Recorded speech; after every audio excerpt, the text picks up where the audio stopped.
Karantina korkusundan yine yüzlerce insan Türkiye'de buraya gelemedi. Bu düşük katılımın sebeplerinden bir tanesi de o. Dolayısıyla Yeniden Doğuş Partisi'nin tabanının ciddi bir şekilde oy kullanamadığı ve üzerine çeşitli oyunların oynandığı bir seçim bu. Neticede bu bir demokrasi. Sonucu değerlendirmek, kabullenmek durumundayız. Çeşit çeşit daha buna benzer bir takım gerekçeler ileri sürülebilir. %6 oy bizi elbette ki tatmin edecek bir rakam değil. Yarın Yeniden Doğuş Partisi'nin MYK'sı durumu değerlendirecek.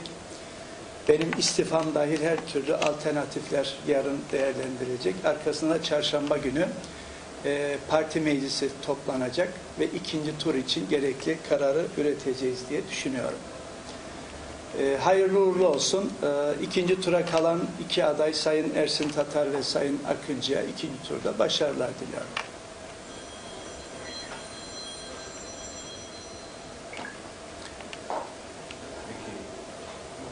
Sorusu olan var mı?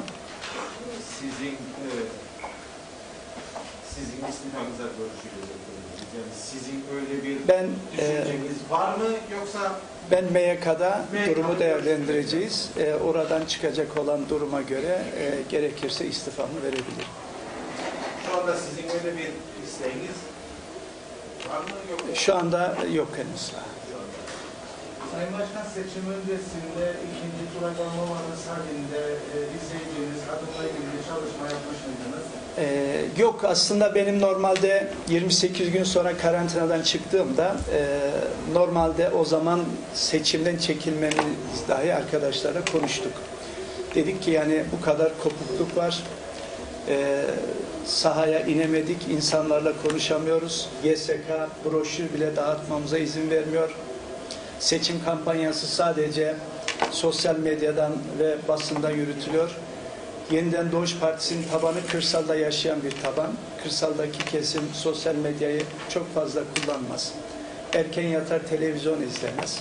Gazeteler oralara pek gitmez. Dolayısıyla o insanlara ulaşamadık. Bu sebepten dolayı ben adaylıktan çekilebilir miyim diye karantinadan çıktığımda arkadaşlara bir istişare yaptık. Çünkü düşük oy alabileceğimizi hesapladık. Bir de karantinadaki insanların oy kullanmasına yaptığımız itiraz YSK'dan da red gördü. Bu şekilde düşük bir oy alacağımız belliydi. Acaba çekilebilir miyim, çekilmem gerekir mi diye arkadaşlar arasında istişare yaptığımızda bunun daha kötü spekülasyonlara neden olabileceği ve Yeniden Doğuş Partisi'nin üzerine başka oyunların oynanabileceği, bu sebepten dolayı çekilmenin doğru olmadığı, netice ne olursa olsun bu seçime girmemiz gerektiği yönde karar üretildi. Girdik, aldığımız oy budur. Öpüp başımıza koyuyoruz. Halkın takdiridir. Ama bu kadar halkın kamplaştırılması, ikiye bölünmesi inşallah önümüzdeki süre içerisinde bir daha yaşanmaz. Bunu görüyoruz. Bu halk anlam planından sonra ilk defa bu kadar kamplaştı. Bu da halkın birlik ve beraberliğini, bütünlüğünü ciddi şekilde sarsar. İnşallah bu burada kalır ve bir an evvel bu havadan, bu psikolojiden kurtuluruz. Yarınki toplantı kaçta? MYK mı? MYK toplantı saat 7. Akşam 19'da. Çarşamba günü bir sonraki gün parti meclisi toplanacak ve karar verecek. Kime destek vereceğiniz? Evet. Vermeyeceğiniz. Tabii bu arada ikinci tura Yeniden Doğuş Partisi'nin şu anda karantinada olan takriben 2000-2500 civarındaki seçmeni, ki bunun 1600'ü tespitlerimize göre Yeniden Doğuş Partisi'nin üyesidir. Onların da katılımıyla Yeniden Doğuş Partisi'nin ikinci turda bayağı belirleyici bir faktör olarak sahada olacağını söyleyebilirim. Ama yani kimse Yeniden Doğuş Partisi'nin aldığı bir %6 oya bakarak YDP'nin oyu budur diye sevince kapılmasın. Yeniden Doğuş Partisi'nin gerçek gücünü hem ikinci turda göstereceğiz hem de muhtemelen yapılacak olan bir erken seçimde göreceğiz. Ben teşekkür ederim arkadaşlar.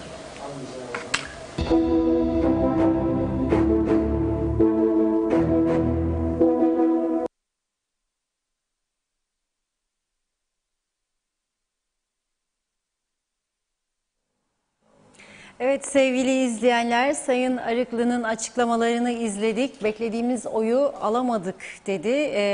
Bu sonucu hastalık dolayısıyla sahadan uzak kalmasına hem de karantinadaki seçmenlere bağladı. Tabii MYK toplanacak, istifa da dahil her türlü karar alınabilir diyerek de mesaj verdi. Sözü Sayın Akar'a vereceğim ama öncesinde son açılan sandık sayısını size açıklıyorum. Evet, Yüksek Seçim Kurulu 671 sandık açıldı. %32.42 ile Sayın Tatar, %29.83 ile Sayın Akıncı, %21.56 ile Sayın Erhürman belirtildi diyelim. Ve evet, buyurun Sayın Akar, nasıl değerlendireceksiniz? Evet, çok fazla bir şey yok. Oynamıyor artık. Başladığı gibi gidiyor yani. Bir defa önce Sayın Arıklı'nın açıklamasını dinledim. Gayet soğukkanlı bir şekilde açıkladığı durumlarını. Tabii burada iki tane gerekçe aradı. Doğaldır bu. Yani bir adam güreşe çıkar, minderin üstüne güreşir. Kaybedince bir takım gerekçe sıralar antrenörüne ve kendi taraftarlarına, der ki işte moralim bozuktu, uykusuzdum, karşımdaki adam kalleşlik yaptı, şu oldu, bu oldu. Bir gerekçe bulabilir. Şimdi hocanın da yaptığı bir takım gerekçeler ortaya doğal olarak koydu. Haklıdır da, pandemi sürecinde kapalı kaldı karantina merkezinde uzunca bir süre. Ama şeyde sanıyorum oy kullanamayan karantina merkezinde dediği rakamlarda bir yanılgısı var. Benim aldığım bilgiye göre karantina merkezlerinde vatandaş olup oy kullanma hakkı olan yaklaşık 1500 kişi vardı. Bu 1500 kişinin de herhalde tümü veya yarısı Sayın Arıklı'ya verecek değildi. Çünkü bu sabah oy kullanırken izleyicilerimizi sabaha götürmek istiyorum. Sayın Tatar da kendi Sağlık Bakanı'na mesaj veriyordu. Sağlık Bakanı'na diyor, sesleniyorum buradan, bu insanların acilen testlerini yapsın ve bıraksın kendilerine gidip oy kullansınlar. Şimdi burada ciddi bir devlet tutarsızlığı var. Eğer karantina merkezine sen adamı koyduysan seçim var diye çıkaramazsın. Acilen ikinci bir test yapılıp çıkabilecek durumdaysaydı niye daha önce çıkarmadınız bunları siz? Da şimdi seçim günü bunları istiyorsunuz. Belli ki Sağlık Bakanı da üst kuruldan izin alamadığı için bunları çıkaramadı. Çıkaramayınca şimdi herkes oradan da kaybettim, buradan da kaybettim diyecek. Bu doğaldır bunu söylemesi. Ama Sayın Arıklı burada önemli bir mesaj verdi. Yarın dedi Merkez Yürütme Kurulu toplanacak. İstifam da dahil değerlendirme yapılacak dedi. Çarşamba günü de parti meclisi toplanacak. İkinci turu değerlendirecek diyor. Yani taraftarlarına ikinci turda kime oy vermeleri yönünde bir çağrı yapılacak. Şimdi bu çağrıda Sayın Akıncı'nın aleyhinde bir çağrı olacağını düşünmüyorum ben. Büyük bir ihtimalle taraftarlara serbestsiniz diyecekler. Ve taraftar da serbest kaldığını görüp istediği gibi oyunu, zaten serbestsiniz demese bile ben aslında partilerin Cumhurbaşkanlığı seçimlerinde çok da etkili olduklarına inanmıyorum. Sadece CTP başından beri köklü bir parti olduğu için onun taraftarları partisi uğruna oy verir. Bir de UBP. Bu iki partide vardır bu. Yoksa eğer UBP'de taban sağlam olmasaydı Sayın Tatar'ın bu oyları alması mümkün değildi. Sayın Tatar bu oyları alamazdı. Çünkü bir pandemi süreci yaşandı ve dediğim gibi toplumun yarısı açlık sınırına geldi. Parasızdır, işsizdir, iflas noktasındadır. Banka kredileri diz boyu kapıda bekliyor. Alacaklar, tefeciler, insanlar ciddi bir bunalımdadır. Bunu düşünen insanlar, eğer partinin tabanı sağlam olmasaydı, bu kadar UBP tabanı güçlü bir parti olmasaydı bu sonuçlar çıkmazdı diye düşünüyorum. Ha, ben Sayın Arıklı'dan ne beklerdim? Teşekkür ederim arkadaşlar. Bu sonuçları aldık. Ben parti Merkez Yönetim Kurulu'na istifamı da sunabileceğini söylüyorum ama sunacağım diye kesin bir ifade bekliyordum. Çünkü bu sonuçlar kesinlikle ve kesinlikle bu partinin tek başına önümüzdeki seçimlerde yol alamayacağını gösteriyor. Çünkü muhalefette olan bir parti aslında iktidar sorumluluğu yoktur, eleştirme rahatlığı vardır. toplumun gözüne girme rahatlığı vardır. Demek ki bu kadar parti başından beri burada söylediğimiz gibi bu ülkenin boyuna göre değildir. Bu ülke bu kadar partiyi kaldıramaz, birleşecekler. Şimdi Yeniden Doğuş Partisi'yle Allah aşkına Demokrat Parti ve Ulusal Birlik Partisi'nin siyasal görüşleri arasında ne fark vardır? Yeniden Doğuş Partisi de iki devletli çözüm diyor. UBP Başkanı da diyor federasyon olmaz öyle diyor. Demokrat Parti de genelde iki devletliliği savunuyor. Aynı parti bir elmanın üç parçasıdır bunlar. Ana parça UBP'dir. DP UBP'den kopanların oluşturduğu partidir. YDP de UBP'den kopanların oluşturduğu bir partidir. Demek ki vatandaş da bu kopmaları fazla desteklemiyor arkadaş. Bundan bir mesaj almak lazım. Yani biz ayrıldık, ayrı parti kurduk da koalisyona geldik diye. Eğer 30 sene gitti, 30 sene daha gidecek diye düşünürsek bu topluma iyilik yapmaz. Şimdi ikinci önemli isim Sayın Kudret Özersay'dır. Bakınız orada 5.69 diye gösteriyor ekranlarımızda Kudret Bey. Gerçekten ben aldığı oya üzüldüm. Çünkü Kudret Bey ne kadar eleştirirsek eleştirelim bazı hükümet içinde 2 defa hükümetten çekildi. Onu kararsızlıkla, tutarsızlıkla suçladılar.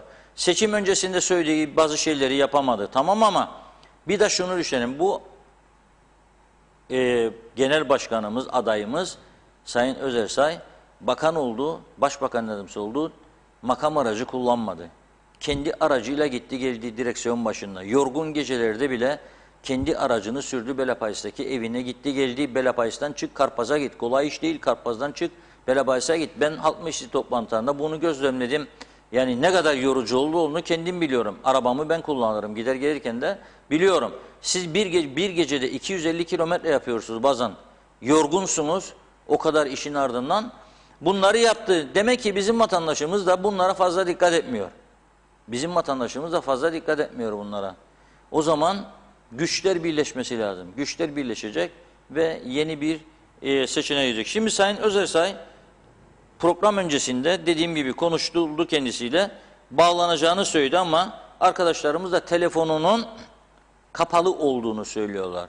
Canı sıkılmıştır, evine gitmiş, kapanmıştır. Kimseyle de konuşmayacağım demiş olabilir. O kanal, bu kanal arayacak, arada da kalmasın diye. Ama ben kendisine de sürekli şunu söyledim. O kanal bu kanal değil. Sen gidiyorsun dedim, bir web TV diyorlar sana, internet televizyonu, Facebook televizyonu. Bakıyorum seni 26 ya 36 kişi izler. Sen dövünüyorsun 1 saat. Ama senden bir Türkiye'nin en köklü gazetesinin dış haberler müdürü randevu alamıyor. Nasıl? Alamıyor. Kalem müdürünle konuşuyorlar, dönmüyorlar kendisine. Sen bu taraftan 36 kişiye 1 saat ayırıp anlatıyorsun. Neyi ama? Ama hiç olmazsa ulusal kanallar var bu ülkede bizim gibi. Tarafsız, bağımsız yayın organları ki bunun faydasını da herkes görmüştür bu seçimlerde. Bize bağlanmasını ben bekliyorum hala daha. Çünkü kendisi öyle bir söz verdi bize. Şimdi bir paylaşım yaptı. Yani 10 dakika oldu Kudret Bey. 19 dakika, tam 19 dakika önce.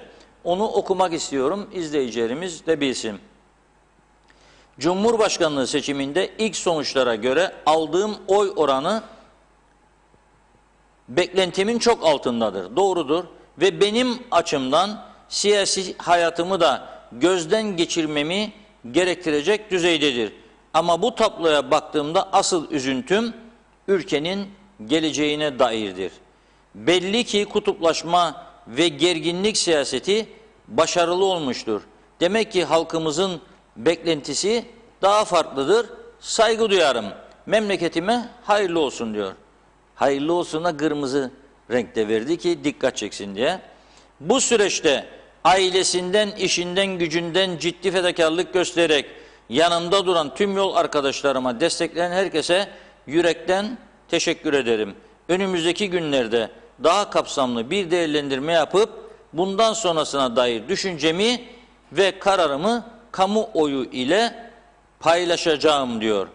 Burada Kudret Bey'in bu neticeyi almasındaki etkenler nelerdir diye bana sorarsanız. Bir, tamamen dediğim gibi Facebook'a çok güvendi başından beri. Facebook'tan 2 tane saldırı gördüler. Bakanlar Kurulu'nda kapatın kapıları diye teklif sundular. 2-3 kişi yazdı diye zannettiler ki bu yazanlar bu seçimde oy verecek kendilerine. Sayın Tatar Türkiye'nin bu kadar büyük desteğine, seçime bir hafta kala 2 kez özel uçakla Ankara'ya gidip gelme müthiş pozlar verdi uçağın merdivenlerinde. 117 milyonu koydu şantaya getirdi. Alın dedi maaşları, çünkü ödeyemeyecekti almasaydı parayı. Ve çok daha kötü olacaktı. Efendime söyleyeyim, Maraş açılımı. Korkunç bir şey yaptı, şov yaptı Maraş'ta. Özellikle Türkiye kökenli KKTC vatandaşlarına. Belki de Sayın Arıklı'nın oradan da oylarını koparmıştır. Belki değil, garanti yani koparmıştır.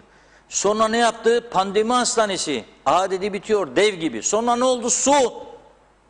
Bu kadar büyük olaya rağmen ve hakikaten de iyi para da harcadı Ulusal Birlik Partisi. En köklü parti, büyük paralar harcandığını da görüyoruz.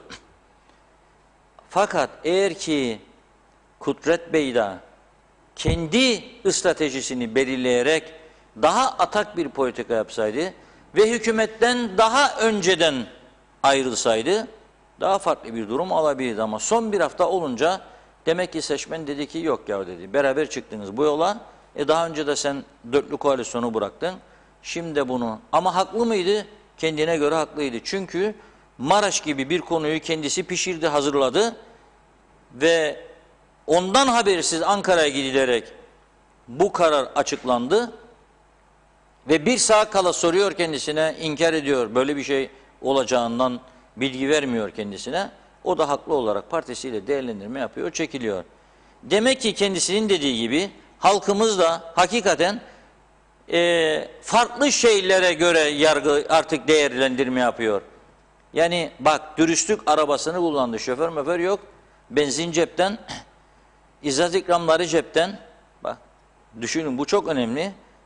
Ama o bir tarafta da 2'şer bin seçim öncesinde dağıtma, bilmem Maraş'a Mehter Marşı'ndan girme, şu bu, demek ki etkili olabiliyor. Bu kararı Sayın Özersay'ın, ben bu verdiği mesajı, siyaseti önümüzdeki hafta içerisinde bırakacağı şeklinde yorumluyorum. Evet. Zaten buraya, stüdyoya girmezden önce önüme 2 tane not düştüm. Dedim ki 1, Kudret Özersay siyaseti bırakacak. 2, Erhan Arıklı siyaseti bırakacak. Kudret Özersay'da gideceği yer var, profesördür. Üniversitesine ders vermeye, Doğu Akdeniz'e dönecek. Erhan Arıklı da büyük bir ihtimalle hocalığına devam edecek. Kıbrıs Türk toplumu artık eski toplum değildir, değişmiştir. Kıbrıs Türk toplumunun farklı beklentileri vardır. 2 şekilde değerlendirebiliriz bunu. Gücenme yok bunda, kim isterse söylesin. Bir kesim çıkar beklentisi içindedir.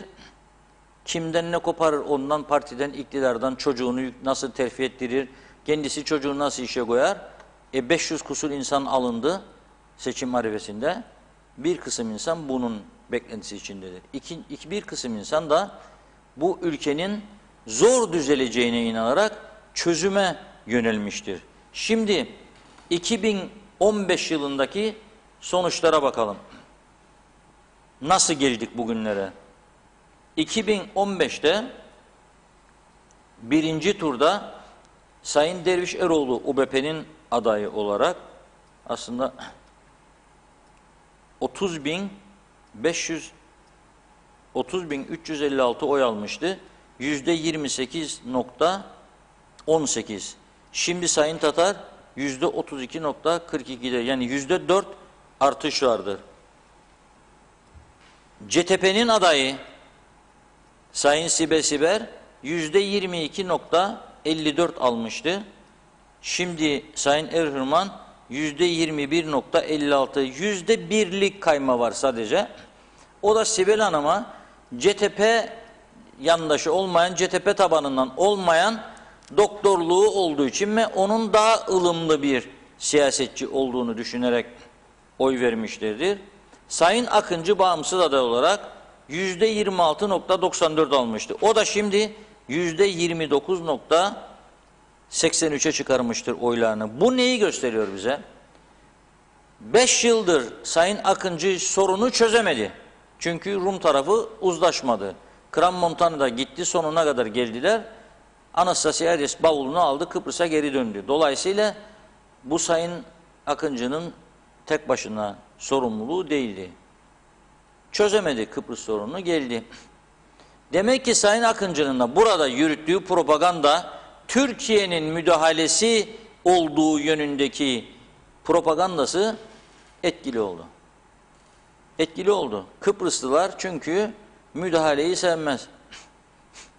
Kesinlikle kabul etmez.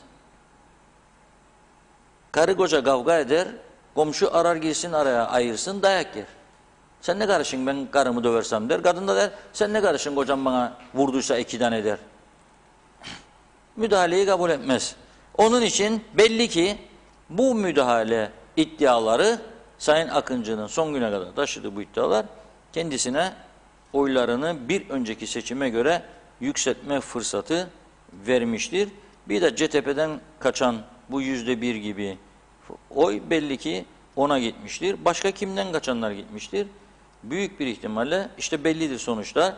Bir miktar Sayın Tatar'a gitmiştir. HDP'den kaçan oylar, Sayın Kudret Özersay'dan, bir miktar da Sayın Akıncı'ya gitmiştir. Burada rakamlar konuşuyor. Şimdi en dramatik sonucu alan 2 kişi, birisi Sayın Erhürman, birisi de Sayın Özersay. Şimdi Sayın Denktaş'a bakıyorum son duruma. Evet. 4 nokta kusur çıkıyor. Sayın Gezici açıklamasında 24 Eylül en son anketinde Sayın Tatar için %34 demişti. Şimdi Tatar 32.42. %2.9 yanılma payı vardır. Demek ki tutuyor. Tutuyor. Akıncı için %30.2 demişti. 29.83 o da tutuyor. Tufan Erhürman için 15.1 demişti. 21.56 çıktı. Orada 2.9'u ilave etsek bile biraz yanılma vardır. Arıklı için %6.3 demişti. 5.4 tutuyor. Özersay için 9.2 demişti. O da 2.9'u ilave ettiğimizde 2.9 yanılma 8.6'ya çıkıyor. Onda da hemen hemen tutturmuştur. Sayın Denktaş için 4.2 demişti ve Sayın Denktaş ciddi bir şekilde tepki göstermişti. 4.2 olduğunu görüyoruz. 4.29 demek işte 4.2, 4.3 demektir. Onun için söylüyorum. Eğer HP, DP, YDP birleşirse bir sonraki seçimde parlamentoya bir miktar milletvekili gönderirler. Eğer birleşmezlerse bu sonuçlardan sonra zaten toparlanmaları da kolay olmayacak.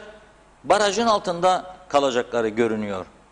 Barajın altında kalacaklar. %5 barajın altındadır şu anda Serdar Denktaş Bey ve Sayın Arıklı baraja çok yakın, sınırdadır partisi.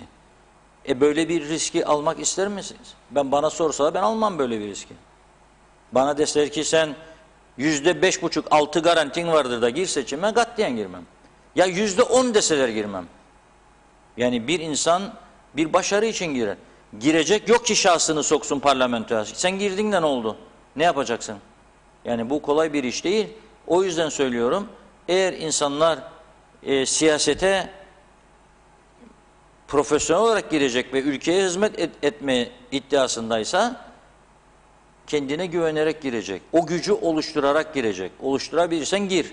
Oluşturamazsan geri dur arkadaş. Yani ben böyle bir gelişme bekliyorum şahsen. Evet Sayın Akar, şimdi baktığımız zaman gelen sorularda da şimdi katılım çok düşük dedik. İkinci turda katılımı nasıl öngörüyorsunuz? Çünkü şöyle yorum yapanlar da oldu. Tabii ikinci tur söylemlerini o kadar konuştuk ki nasıl olsa birinci turda sonuç alınmayacak. Ben ikinci turda oy kullanayım diyen bir grup da var. Dolayısıyla ikinci turda da katılımın bu kadar düşük olacağını öngörüyor musunuz? İkinci tur geçen defa biraz daha yüksek olmuştu. İlk tur 62.34, ikinci tur 64.12 olmuştu. Bu arada yeni sonuçları okursanız, Evet, yeni Yüksek Seçim Kurulu'nun verdiği sonuçta sona doğru geliyoruz zaten. Evet, 687 sandık açıldı. %32.42 Sayın Tatar, %29.79 Sayın Akıncı, %21.61 Sayın Erhürman'ı görüyoruz. Sizin de dediğiniz gibi rakamlar hemen hemen aynı gibi, çok az bir değişiklik söz konusu. 687 sandıktayız şu anda Yüksek Seçim Kurulu'nun açıklamalarına göre. Evet, şimdi Sayın Tufan Erhürman'ın da bir açıklaması var. O da sosyal medya üzerinden yaptığı. Onu da okuyayım. Sonuçlar diyor, Kıbrıs Türk halkına hayırlı olsun. Hangi konumda olursak olalım, içeride ve dışarıda karşı karşıya olduğumuz büyük sorunlarla halkımız için, halkımızla birlikte mücadeleye devam edeceğiz. Halkımızı bütünleştirme çabamızdan asla vazgeçmeyeceğiz diyor. Herkese çok teşekkürler, çok sevgiler diyor. Tabii Tufan Hoca burada mutlu, çünkü Sibel Hanım'ın aldığı oylara yakın bir oy aldı. Yani 21.56, 22.54'tü Sibel Hanım'ın. Yani yaklaşık %1 gibi bir farkları var. O yüzden de mutludur diye düşünüyorum. Yani mutlu olduğunu düşünüyorum. Bu arada 687'yi okudunuz zaten. Evet, 687. %32.42 Tatar, 29.79 Mustafa Akıncı. Şimdi ikinci turda ne olacak?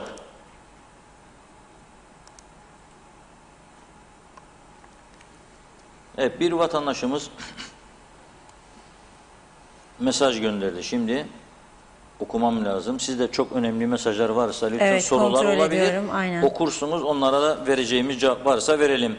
Kudret Hocam diyor, Müteahhitler Birliği'nde parti üyeleriyle yaptığı bir toplantıda aylar önce 2015'te aldığı oydan düşük alması halinde seçimi bırakacağını dedi. Herhalde siyaseti bırakacağını söylemişti. Zaten şu anda bırakmazsa da olmayacak diyor. Bu kadarını okuyayım, daha fazla bir şey değil.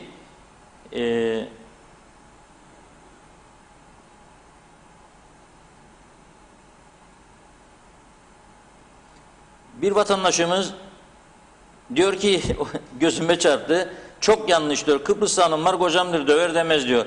Benim gözümün önünde 3-4 tane gördüm. Yani gördüm, Kıbrıslı gördüm.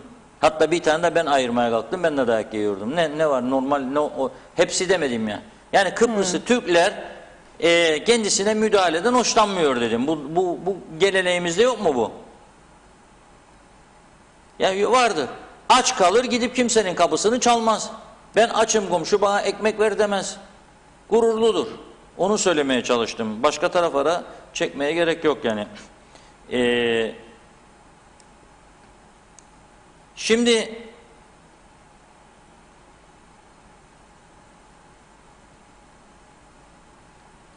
başka taraflara çekmeye gerek yok. Evet. İkinci turla ilgili öyle bir durum vardır ki, ikinci turla ilgili gerçekten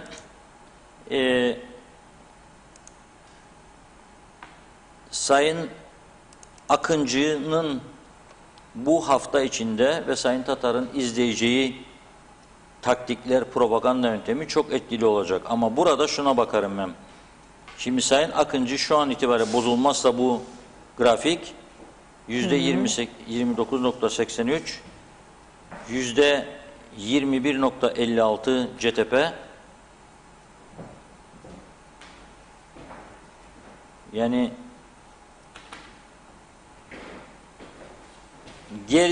50'yi geçer. 10, evet. 150'yi geçiyor. Ama tabii burada tüm CTP, yani Tufan Hoca'ya oy verenlerin tümü Sayın Akıncı'ya yönelirse geçer. Şimdi Yeni Doğuş Partisi taraftarları, Halkın Partisi, Demokrat Parti taraftarları verse Sayın Ersin Tatar'a bir miktar da Tufan Hoca'ya verenlerden oya ihtiyacı olacak. Şimdi programa girmezden önce bazı insanlar dedi ki ikinci turda acaba Yeniden Doğuş Partisi taraftarları Sayın Tatar'a verecek mi oy? İkinci turda Demokrat Parti taraftarları verecek mi kendisine? Burada bir ciddi endişe var yani. Ve bana bu soruyu soranlar da UBP sempatizanı olanlardır. Dedim ben o kadarını tabii şu anda bir şey söylemek mümkün değil. Ama tekrar ediyorum. Cumhurbaşkanlığı seçimi partilerin söyleyecekleri ve belirleyecekleri tavra göre yönlenmez. Cumhurbaşkanlığı seçimleri insanların kendi tercihlerine göre yönlenir. Bazıları dediğim gibi sadıktır, particidir, partisinden kopmaz. Öyle bir militan taraftarları vardır. Ama her partinin militan olmayan taraftarı da var. Her seçimde değişik renklere oy veren vatandaşlar da var. O yüzden ben bekliyorum. Bir haftalık propaganda sürecini görmeyi bekliyorum. Burada ikinci tur çok büyük önem taşır. Bir de son dakika haberi var arkadaşlarımız iletti. Onu okuyayım. Derince sınırına doğru 200 kişilik bir Kıbrıs Rum grubu Kuzey Kıbrıs Türk Cumhuriyeti'ne geçiş yapmak istemiş ve tabii orada öyle olunca bir gerilim oldu. Herhangi bir sınır ihlali yaşanmamakla birlikte kuzeye yönelik 2 tane havai fişenk attıkları resmi makamlar tarafından doğrulandı. Yani 200 kişilik bir grup oluşturdular. Kuzeye geçmeye çalıştılar ve geçebilmek için de dikkat çekmek için daha doğrusu havai fişek attılar. Bu sınır ihlalleri girişimi daha çok olacak Maraş'la ilgili, Maraş konusunda. Çünkü Derince sınır kapısıdır. Oradan bölgelerine gitmek isteyecekler, evlerine dönmek isteyecekler. Bunu yapacaklar. Orada güvenlik güçlerimiz herhalde boş durmuyor. Gerekli önlemleri alıyor diye düşünüyorum.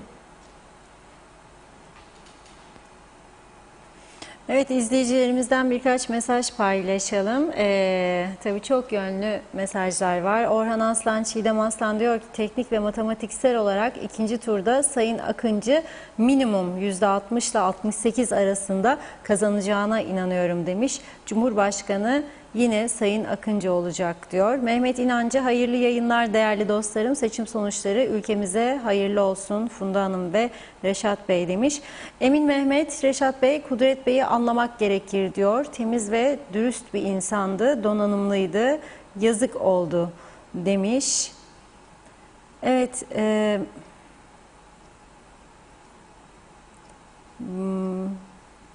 Şemi Mutsuz, ikinci tura kalmayın. Geride kalanlar tüm oylarınızı Akıncı için kullanın demiş. Evet, Halime Samet Semiz'de karantina bölgesine dikkat çekmiş. Karantina bölgesine seçmen sandığı gönderilebilirdi. Sonuç itibarıyla Cumhurbaşkanlığı seçimi bu diyor. Evet, yine bakıyorum. Yeni sonuçlar var. Evet, gelen yeni sonuçlar 711 var. sandık. Hemen yeni açılan sandık sayısını sizlerle paylaşıyorum. 711 sandık açıldı. %32.44 ile Sayın Tatar, %29.72 ile Sayın Akıncı, %21.61 ile de Sayın Erhürman yer alıyor. İlk üçteki rakamlar böyle. Evet Sayın Akar. Evet, birkaç yakın arkadaş yorum yapıyor. Diyorlar ki yani CTP'ye oy verenlerin tümünün Sayın Akıncı'ya yöneleceğini beklemiyoruz diyorlar. Sayın Akıncı seçim propaganda sürecinde CTP'yi üzen hareketlerde bulundu, lafları da söyledi diyorlar.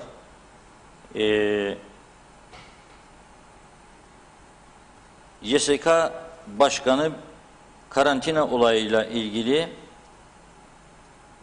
bir söz söyledi diyor, ben duymadım bunu. Karantinada olanların çoğu oy kullandı demiş YSK Başkanı. Ben bunu duymadım. Bazıları diyor ki Sayın Akıncı şimdiden bitirmiş sayılabilir diyor. Bunlar hep tamamen kişisel değerlendirmelerdir. Bir hafta içerisinde bunun içinde neden olacağını bilmiyorum. Bir arkadaş da diyor, katılım oranı artarsa diyor, bu Sayın Tatar'a yardımcı olur diyor diyenler var. Çünkü düşük bir katılım oldu. O yüzden de böyle bir umutla bekleyen UBP taraftarı var. Katılımın yüksek olması için.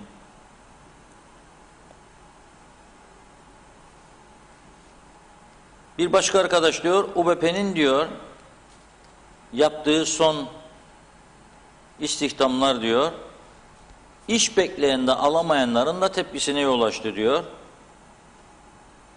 Onu da bilelim diyor. Bir de dikkat çekici nokta, bütün eski müzakere süreçlerinde taviz bölgesi olarak bilinen Güzelyurt civarındaki bazı bölgelerden dikkatimi çektiği not aldım. Sayın Akıncı'ya ciddi oranda oy çıktı. Yani ilginçtir.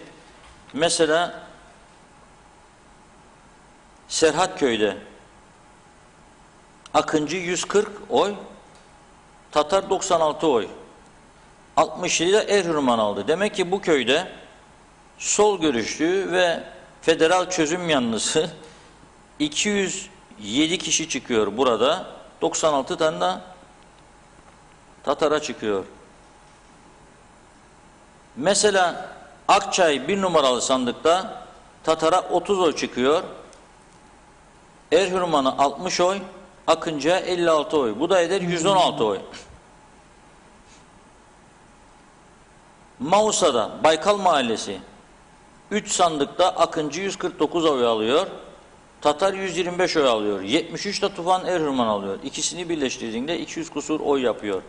Ha şimdi solcu ya da federasyoncu olmayıp da birinci turda benim bir arkadaşım var, onun gibi Tufan Erhürman'a veren var.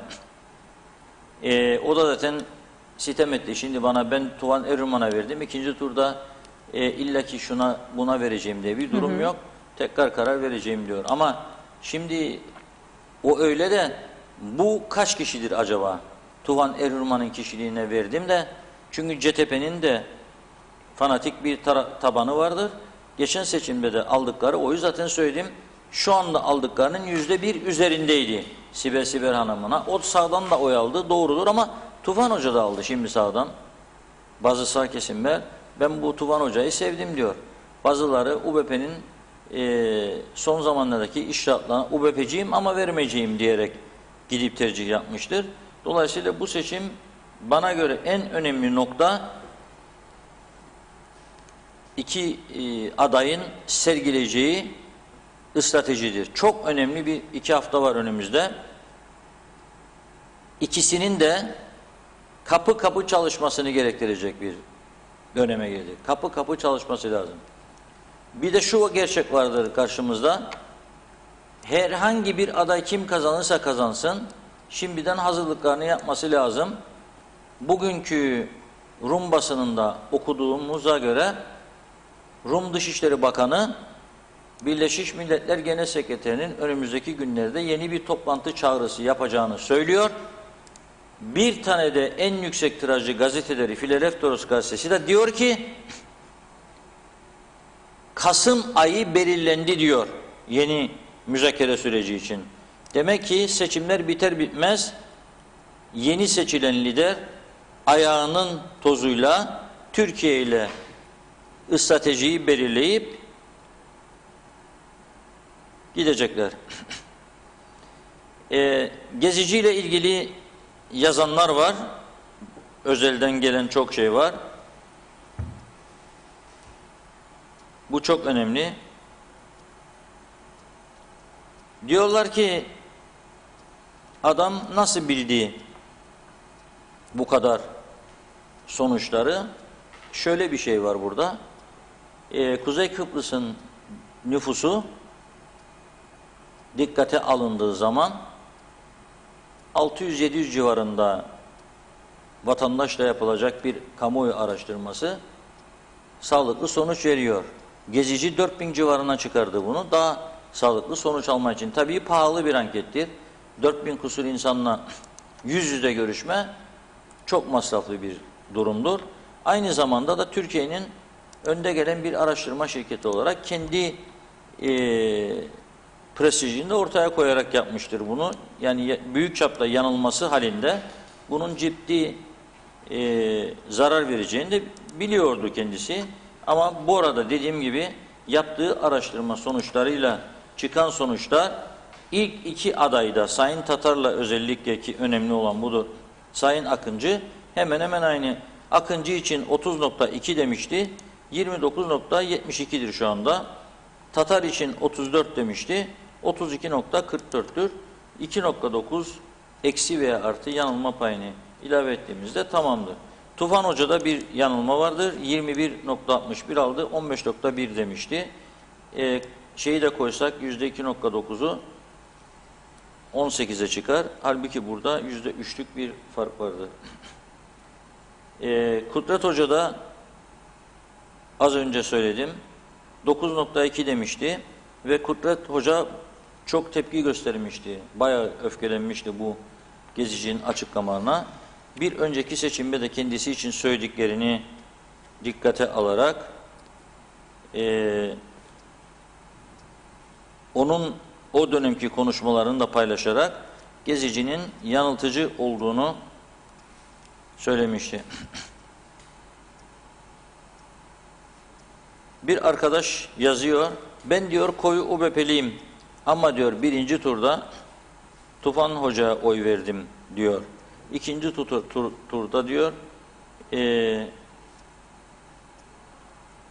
farklı bir yönlendirmem olabilir diyor.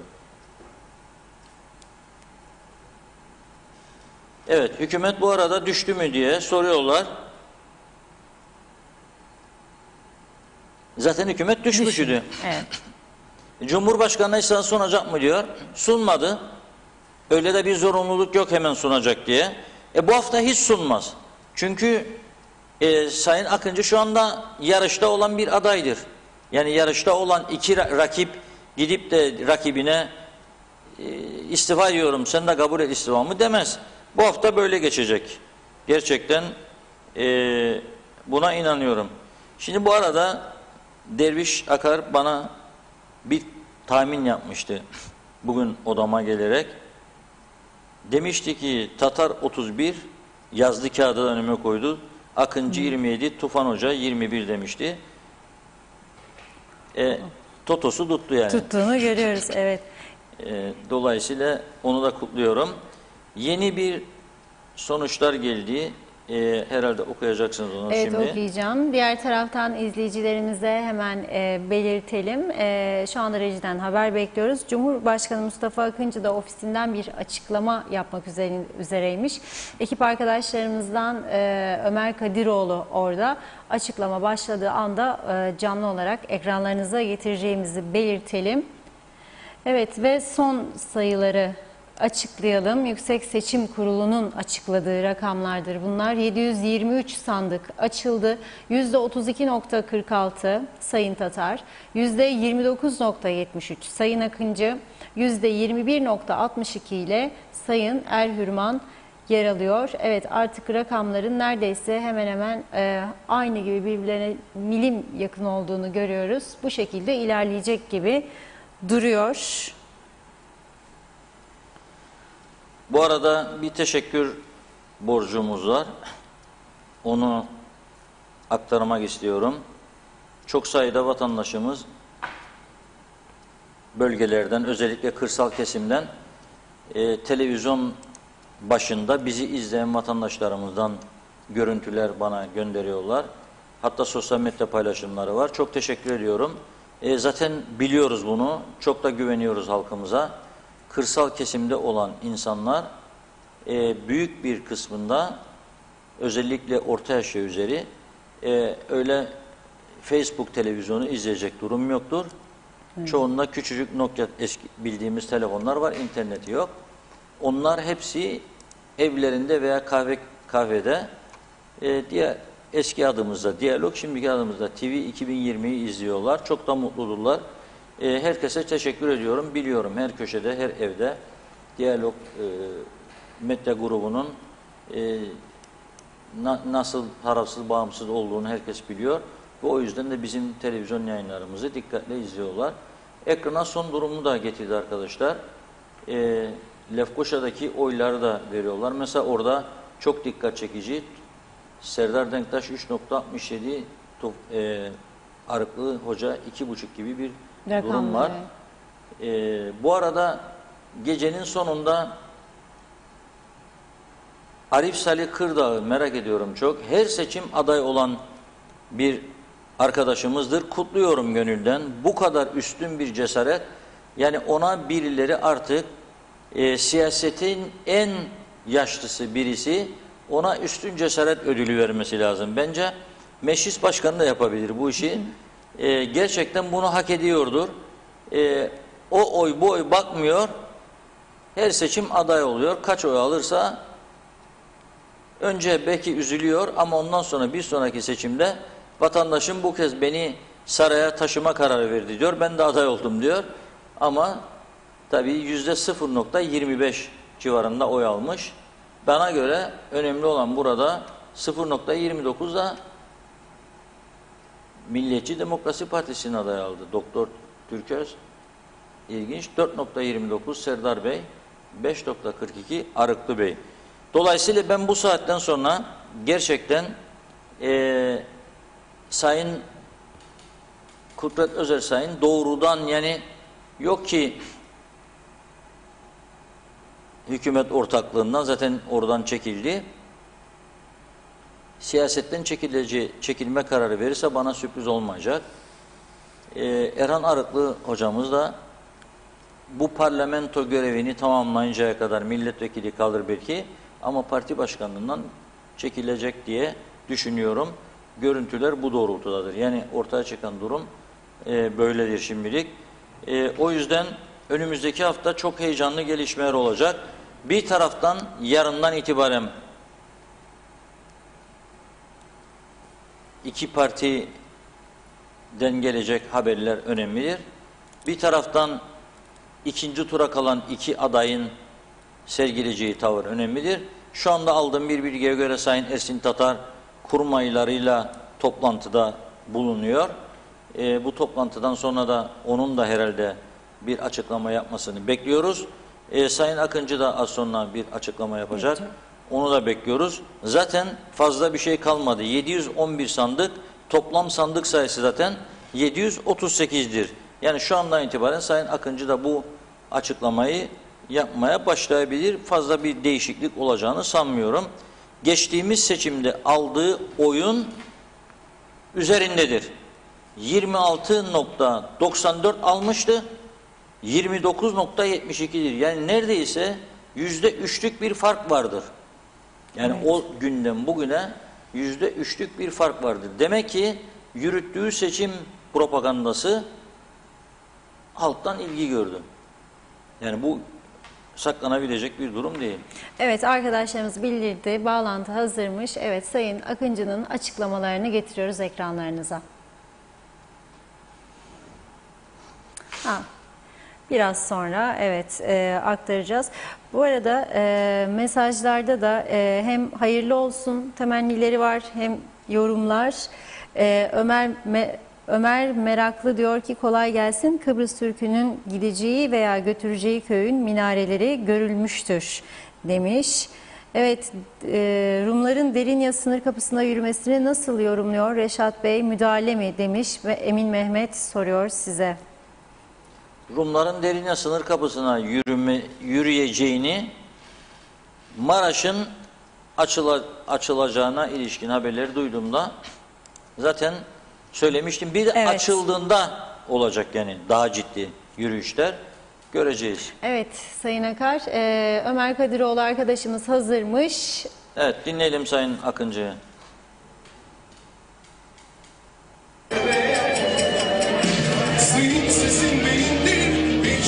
Efendim şu anda Mustafa Akıncı'nın Cumhurbaşkanı ve bağımsız Cumhurbaşkanı adayı Mustafa Akıncı'nın seçim ofisindeyiz. Yenişehir'deki seçim ofisindeyiz. Burada yavaş yavaş sandıkların sonucu belli oldukça insanlar buraya gelerek mutluluklarını paylaşmak için toplanıyorlar.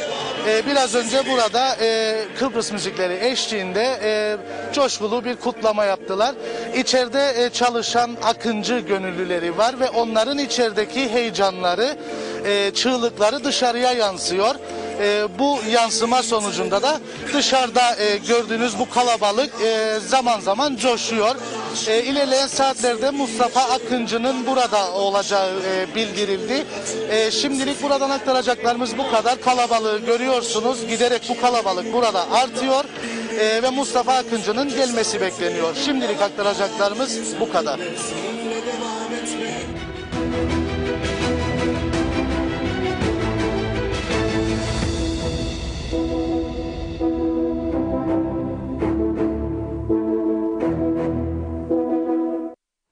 Evet, Ömer arkadaşımıza teşekkür ediyoruz. Sayın Akıncı'nın ofisinden bildirdi. Görüntülerde sizler de izlediniz. Orada bir kalabalık var. Sayın Akıncı'yı bekliyorlar açıklama yapmasını. Evet, bu arada mesajlarınıza, yorumlarınıza göz atıyorum. Evet, Eren Çetindağ sevgili Mustafa Akıncı'ya hayırlı olsun, Türkiye'den selam olsun demiş.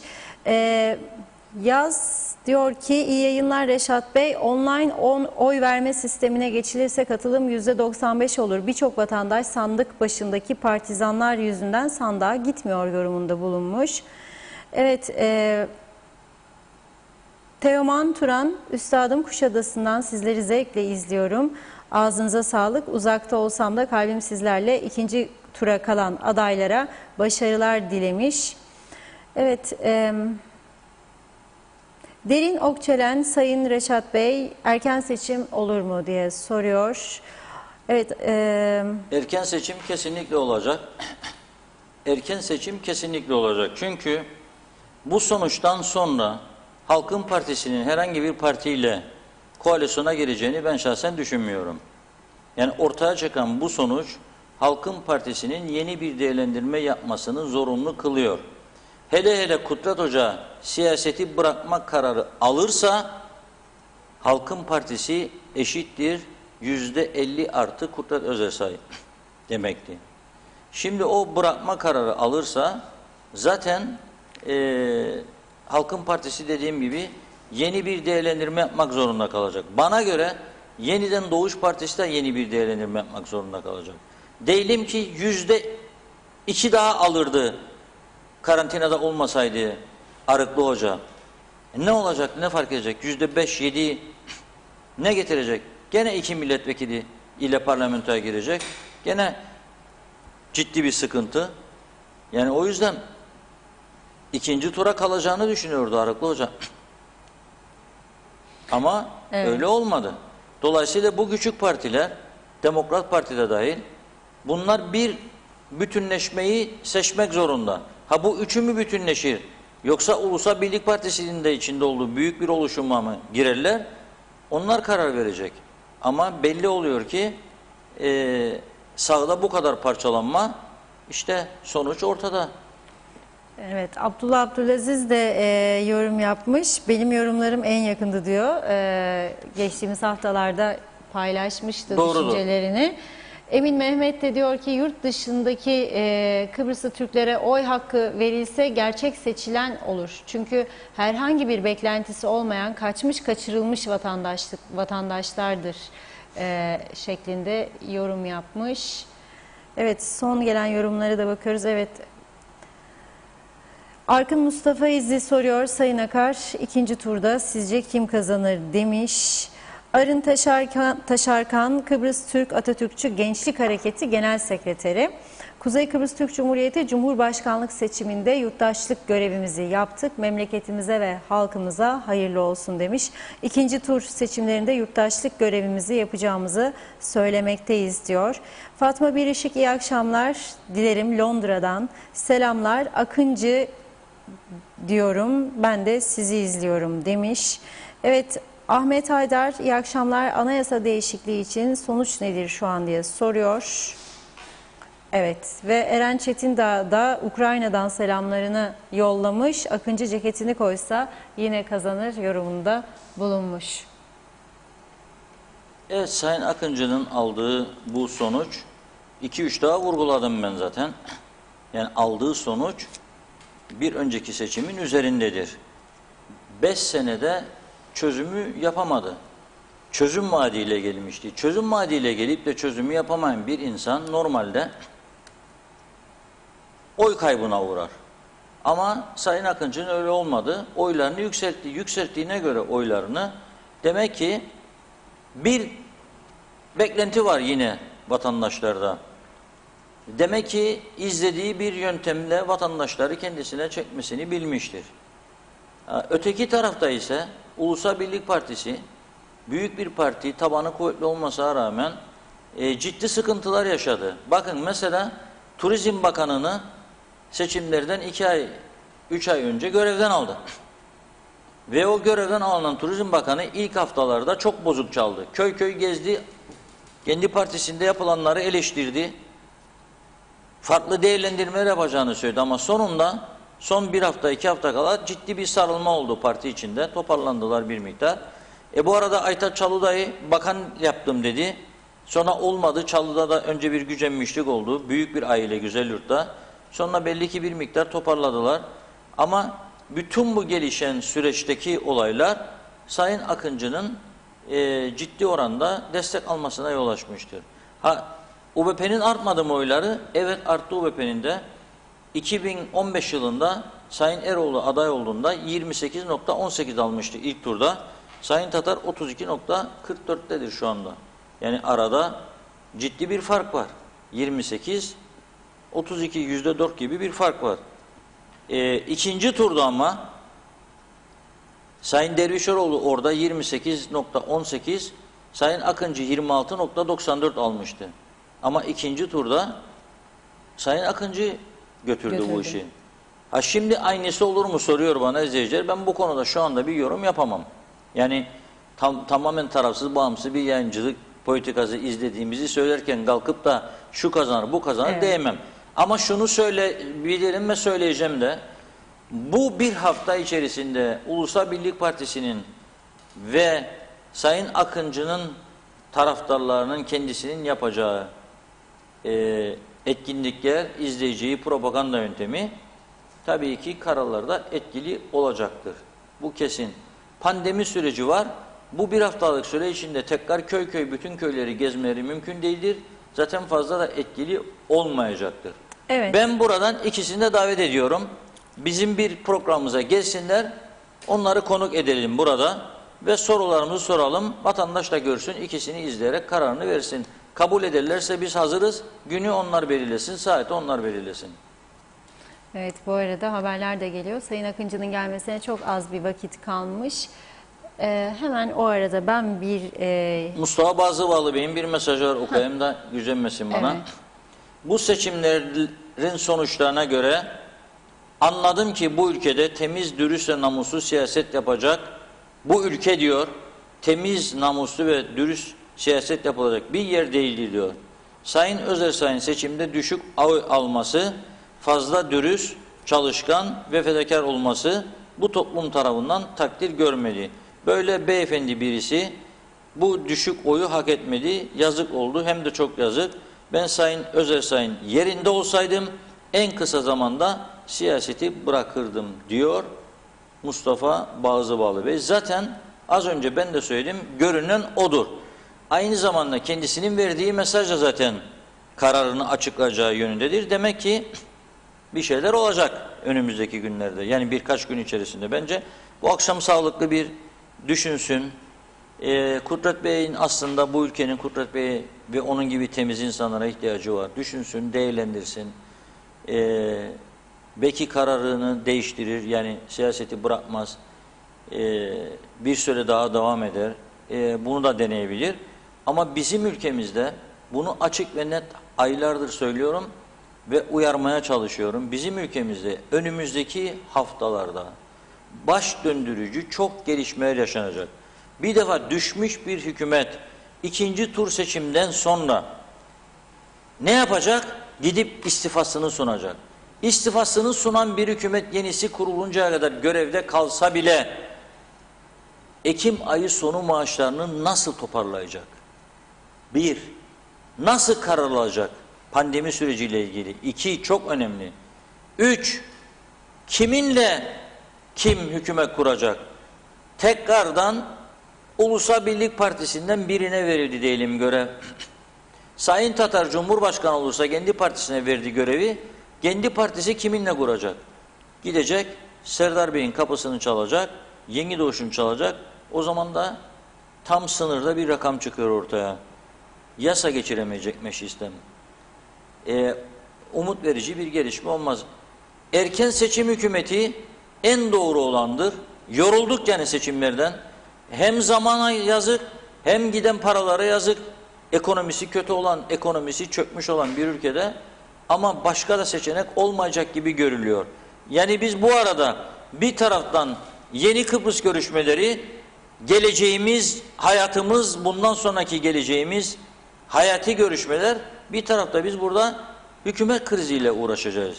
Yeni bir seçimle uğraşacağız. O da tabii ki bizi daha da ciddi sıkıntılara sokabilir.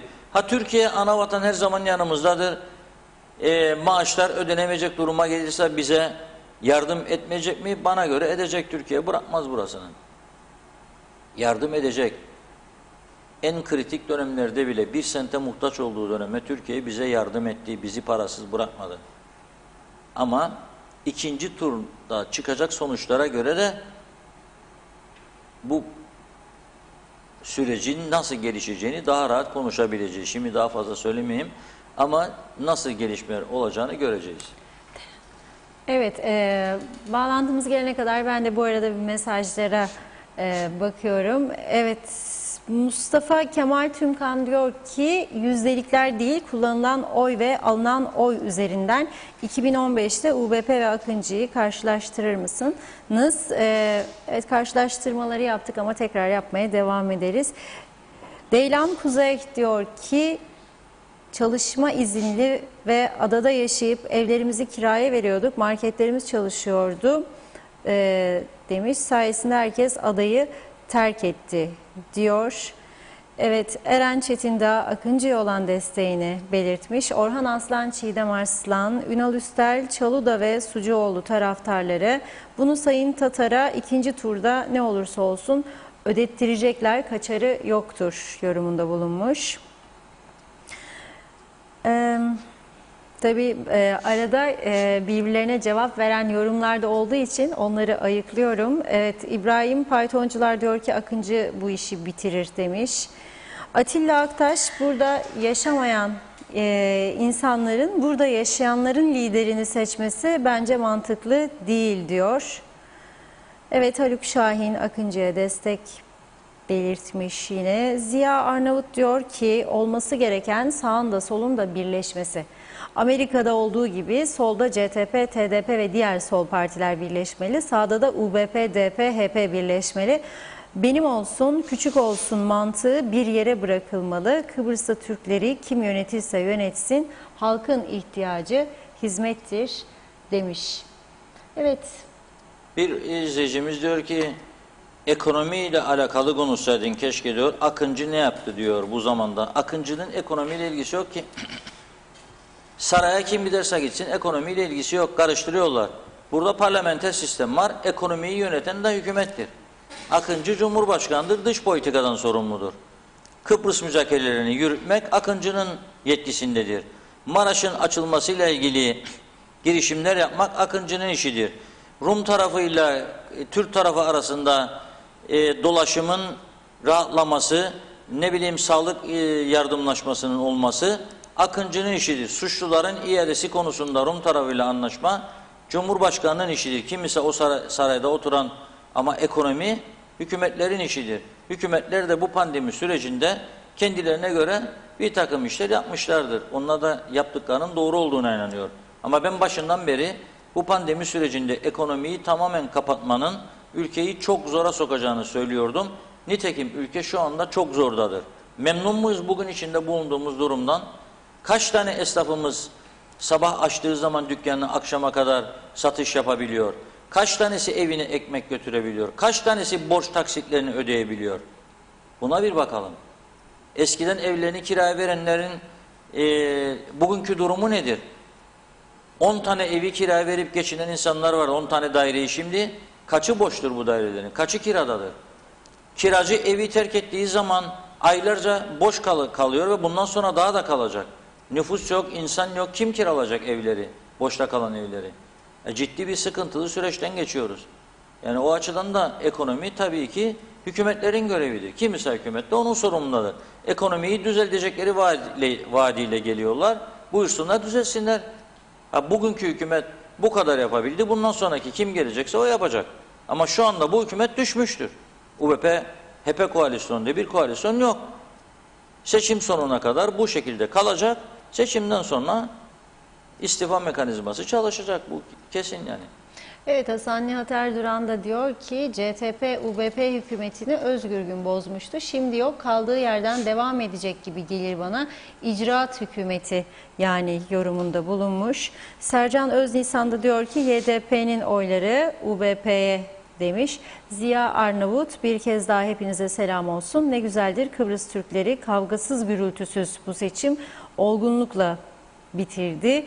İkinci tur hepimiz için hayırlı olsun demiş. Evet, Ahmet Yalçınkaya diyor ki Akıncı-Türkiye ilişkileri için sorun olur. Ersin Tatar seçilsin demiş. Hakan Albursa acaba anayasa değişikliğinden seçmenin haberi var mıydı? Halkın çoğunluğu anayasa değişikliğinin oylanacağından bile habersizdi diyor. Kenan Dövme geçici bakanlarla geçici hükümet kurulabilir diyor. Gülsün Karadayı düşmüş bir hükümetten ne beklenebilir demiş. Evet, bu Derine meselesi, polisten gelen açıklama var. Onu okuyayım. Saat 19.40 sıralarında Derine bölgesinde Rum barikatı yakınlarında toplanan yaklaşık 100 kadar eylemci taşkınlık yaptıktan sonra havai fişek atarak eylemlerine devam etmişlerdir. Atılan havai fişeklerden 2 tanesinin ara bölgeye düşmesi sonucu ara bölgedeki arazide yangın meydana geldi. Yangın ara bölgede halen devam ediyor. Kuzey Kıbrıs Türk Cumhuriyeti Derinya kara geçiş kapısında gerekli güvenlik önlemleri alınmıştır diyor. Maraş bölgesinin bir de Türk yönetimi altında açıldığını düşünelim. Bir gözümüzün önünden geçirelim. Evine Türk yönetimi altına dönmek istemeyenlerin yapacağı eylemleri düşünelim. Yani ciddi sıkıntılar olacak diye başından endişemiz vardı. Onun habercisidir bunlar. Çünkü orada evi olanlar gidip evlerini isteyecek. Ama onlara da burada tavsiyemiz bizim ne olması lazım ve Cumhurbaşkanı'nın yarın mesai başladıktan sonra Rum liderine iletmesi gereken mesaj, sınırı zorlamayın, taşkınlık yapmayınız. Maraş'ın da kaderi, diğer bölgelerin de kaderi müzakere masasında ele alınacak ve sonuçlanacaktır. Türkiye Dışişleri Bakanı Sayın Çavuşoğlu'nun çağrısıyla beşli konferans kapının eşiğindedir ve büyük bir ihtimalle bugünkü iddialara göre Rumların Kasım ayından, Rum Dışişleri Bakanı'na göre de Genel Sekreter Guterres büyük bir cesaret sergileyerek taraflara davetiye göndermeye hazırlanıyor. Davetiyenin de hazır olduğu belirtiliyor. Yani bu davetiye önümüzdeki günlerde seçilecek olan KKTC Cumhurbaşkanı'na ve Rum liderine gönderilecektir. Tabii ki davet gönderildiği zaman onun üzerinde tarih de olacaktır. O yüzden ciddi hazırlıklara başlamak lazım. Yeni bir süreç var kapıda. 3 tane garantör ülkenin de katılacağı, Türkiye, Yunanistan ve İngiltere'nin de katılacağı yeni bir konferans başlayacaktır. Bakalım inşallah hayırlısı olur. Evet. Kıbrıs konusunda göreceğiz. Bu arada son 2 sandık kaldı açılmayan ve şu anki verilere göre Yüksek Seçim Kurulu'nun açıkladığı oranlar şöyle. Sayın Tatar %32,36, Sayın Erhürman %21,69 ve Sayın Akıncı %29,80 ile devam ediyor. Az önce de söylediğim gibi 2 sandık kaldı açılmayan. Hemen bir yorum okuyacağım. Erol Canseç diyor ki ikinci tura kadar Türkiye Cumhuriyeti Ersin Bey'e çok yardımlarda ve katkılarda bulunacağını düşünüyorum diyor. Fakat ikinci turda çıkacak olan karara da herkes saygı duyacağını bekliyorum. Evet.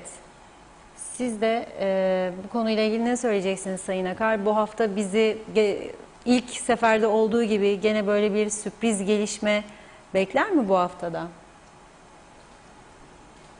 Bu hafta dediğim gibi yarından itibaren Kıbrıs Türk siyaseti için önemli değişimlerin haftası olacak. Ben bunu bekliyorum. Öncelikli durum budur. Hemen hemen tüm partilerde bir takım değişimler yaşayacağız, göreceğiz. UBP'de bir şey olmaz. CTP'de de bir şey olmaz. Zaten Tufan Hoca'nın açıklaması rahattır. Bu açıdan kendisi. Ama Halkın Partisi, Demokrat Parti, Yeniden Doğuş Partisi içinde ciddi gelişmelerin yaşanacağını söyleyebiliriz.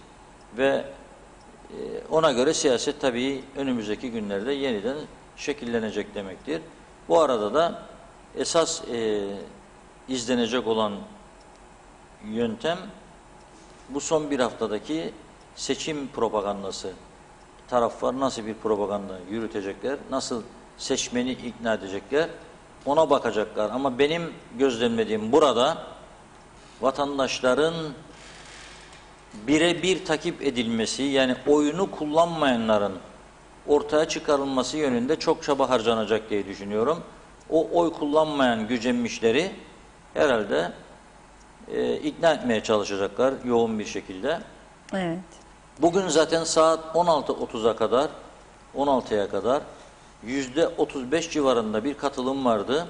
Son 2 saat içerisinde katılımın artmasının ana sebebi de adayların bizzat yakın çevrelerinin propagandayı yürüten görevlileri veya aile yakınlarının güvendikleri, tanıdıkları insanlara telefon açarak onları sandığa gitmeye teşvik etmeleri etkili olmuştur. Yoksa 34,5'lar çok 40'a çıkardı ve bu da tabii ki iyi bir sonuç çıkmazdı ortaya. Herkes dıştan baktığımızda Kıbrıs Türk halkının tercihlerini yansıtmıyor bu sonuç. Kıbrıs Türk halkının desteğini yansıtmıyor seçilecek olan lidere sonucu ortaya çıkardı ve bu da bizim için hiç iyi olmazdı demokrasimiz açısından da. Evet, Alpay Arslan demiş ki Halkın Partisi Genel Başkanı bir daha kimseyle kahve içmesin diyor, kazanır. Bu arada evet, Mustafa Hacet diyor ki sandığa gitmedim, ikinciye de gitmem. Sistem değişmediği sürece gitmeyeceğim demiş. Emin Mehmet diyor ki Reşat Bey biz her konuda mı kocamdır döver zihniyetindeyiz. 2004'te biz yürümüş müydük kapılara? Seçim sonucunu beklemesi Rum girişimcilerin manidar, bize ders niteliğinde verelim kurtaralım mı diyor. Ömer Karavizirler'de Sayın Özersay'ın en büyük yanlışı dörtlü koalisyonu bozmak oldu. Kazanan Tatar oldu, kaybeden de Özersay demiş. Sercan Öznisan Rumlar yakmaya başladı. Siz hala Rum yanlısı olmaya devam edin diyor. Evet, İbrahim Fidan sandığa gitmeyerek tüm adayların güvensiz olduğunu, şu anki mecliste güvenin olmadığı aşikardır. Türkiye'siz hiçbir konu çözülemeyeceğini aklınıza kazıyın demiş. Erbey Kılınçbay ben Londra'dan geldim, oy veremedim. Çünkü karantinadayım. Salı gününe kadar inşallah ikinci turda oy verebilirim diyor. Zeki Elyeli'de Sayın Akar, ikinci turda Sayın Ersin Tatar'a oynanacak oyun kendi partisindendir. Sayın Eroğlu %40 civarı almıştı. Sayın Tatar %40'ın da altında olacaktır demiş. Evet. Ve Hasan Nihat Erduran diyor ki demokrasi kazandı, kaybedenler hala kıymetli. Hepsi bizim yorumunda bulunmuş. Evet, size gelen mesajlarda, yorumlarda neler var? Evet, bana gelen mesajlar çok ilginç. Devam ediyor, bu Derince meselesi devam ediyor.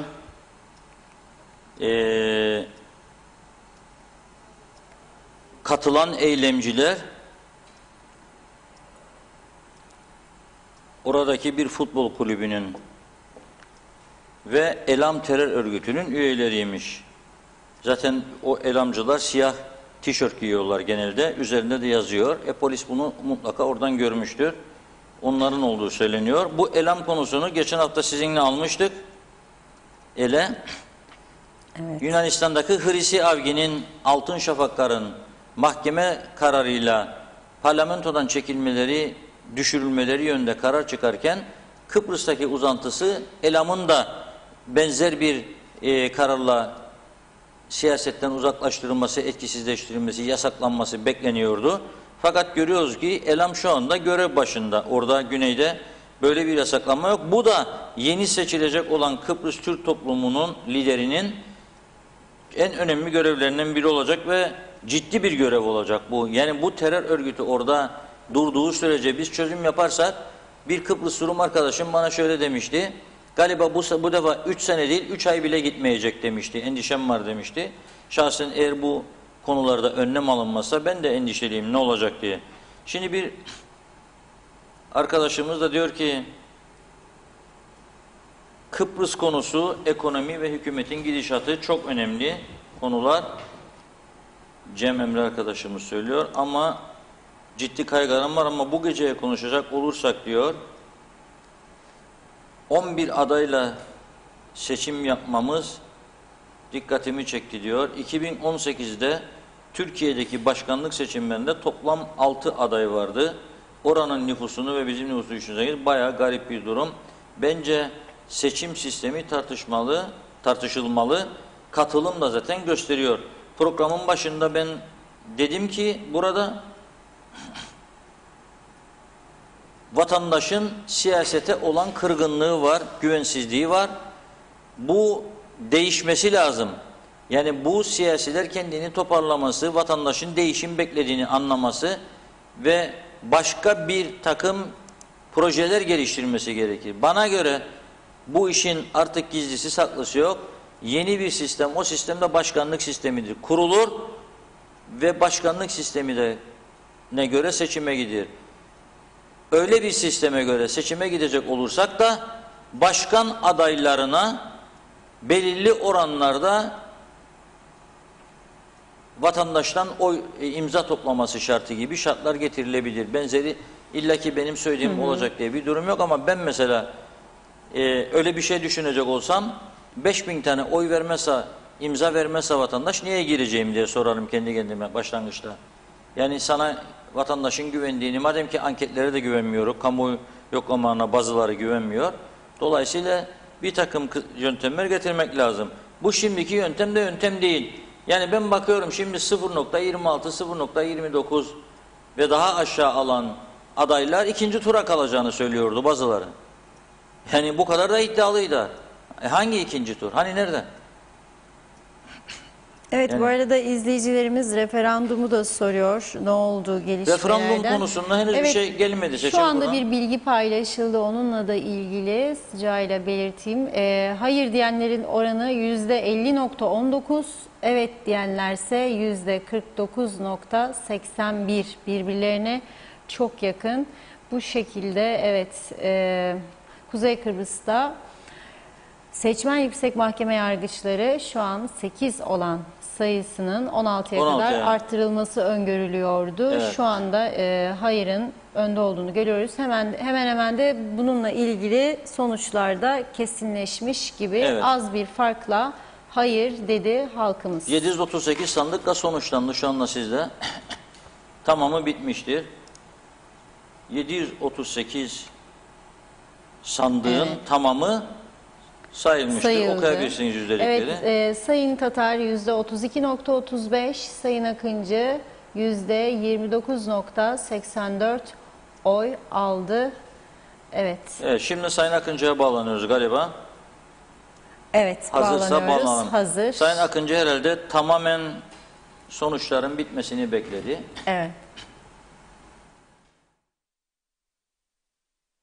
Bir yarışın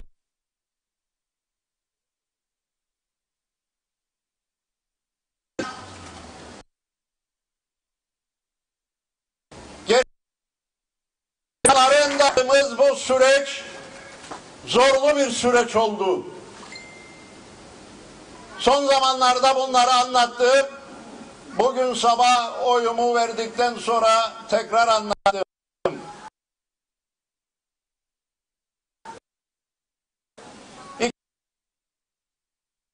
İki tane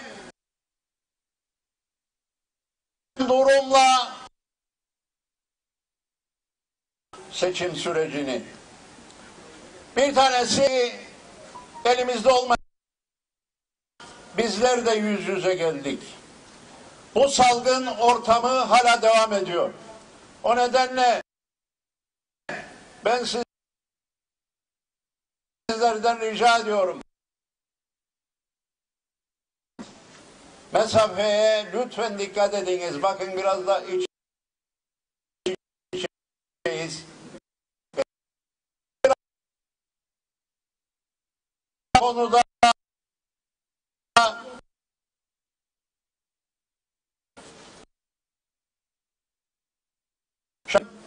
korumamız lazım. O nedenle önümüz kış.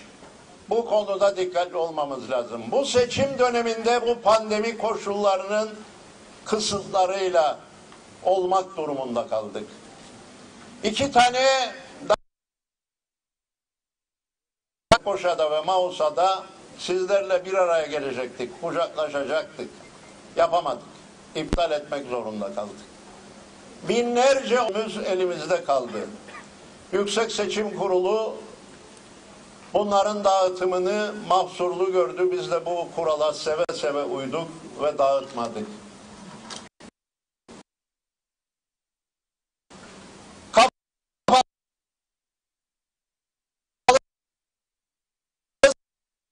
Salon toplantısı yapmıştık. İptal ettik.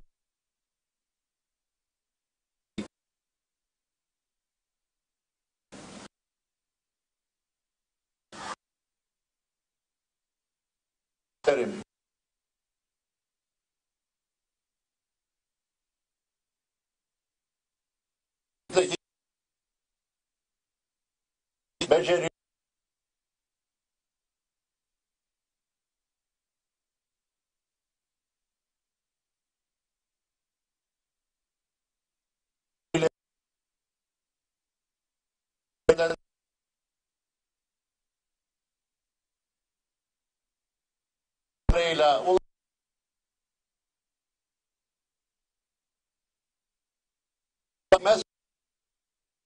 mesajlarımızı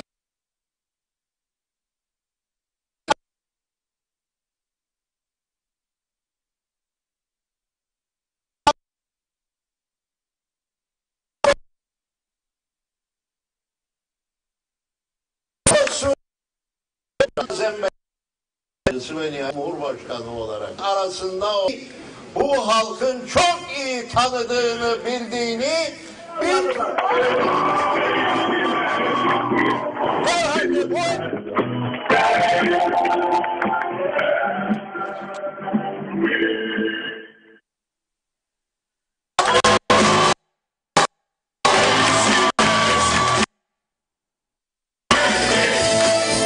değerli kardeşlerim, geçtiğimiz dönem 5 yıl önce aldığımız oydan daha da fazlasını alarak ikinci turda bir hafta sonra yine halkımızın oyuna müracaat edeceğiz. Parti oturup kendi değerlendirmelerini yapacaklar. Zaten bu akşamdan açıklamalar başladı. Onlara bu demokratik hakkı canı gönülden vermek lazım. Otursunlar, kendi değerlendirmelerini şekilde yapsınlar ve parti kararlarını parti meclislerinde ona göre üretsinler. O konuda bir şey söyleyecek değilim. Ama söyleyeceğim şudur. Birinci turda bu geçtiğimiz süreçte farkındasınız ben hiçbir adaya tek bir laf etmedim. Hiçbir adayı rencide edecek en küçük bir sözüm olmadı.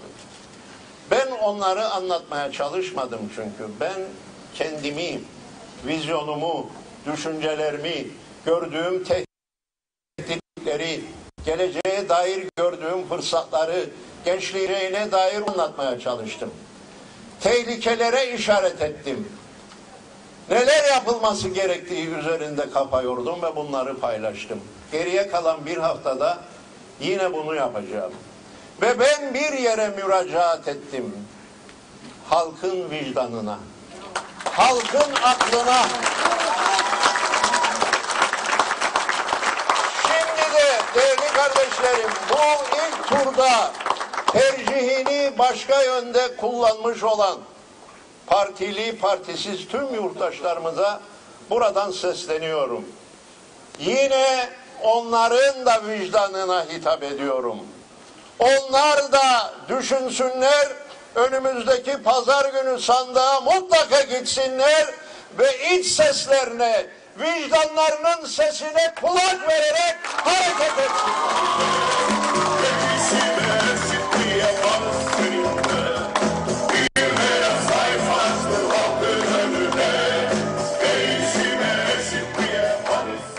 Değerli kardeşlerim,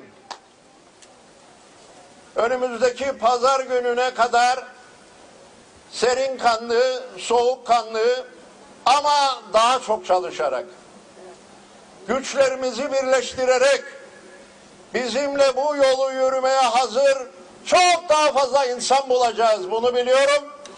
Onlarla omuz omuza, gönül gönüle gelecek pazar gününe hep beraber yürüyeceğiz ve başaracağız.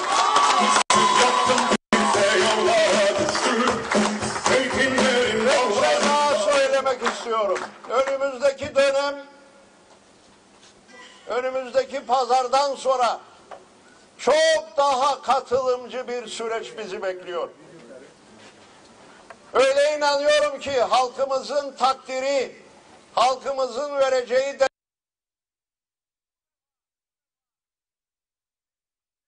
destekle 19 Geçmiş dönemde seçtik, hadi Akıncı yürü. Bu defa öyle değil. Bu defa el ele omuz omuza yürümeye devam edeceğiz. Sivil toplum örgütleriyle, siyasal örgütlerle, yerel yönetimlerle, kadın örgütleriyle, gençlik örgütleriyle el ele omuz omuza yürüyeceğiz. Bu defa çok daha katılımcı bir süreç bizi bekliyor. 19 Ekim sabahından itibaren bunun mekanizmalarını oluşturmaya başlayacağız. Bu katılımcı sürecin strüktürünü kafamızda yavaş yavaş oluşturduk zaten. Kağıttan gerçeğe dönüştüreceğiz. Çünkü önümüzdeki süreç yalnız yürünecek bir süreç değil. Önümüzdeki süreç hep beraber yürüyebileceğimiz bir süreç. Buna yürekten inanıyorum.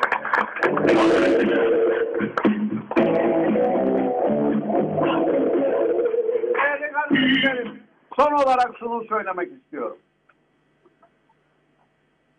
Salgın birinci normal olmayan durumdu ve ona uygun hareket etmeye çalıştık.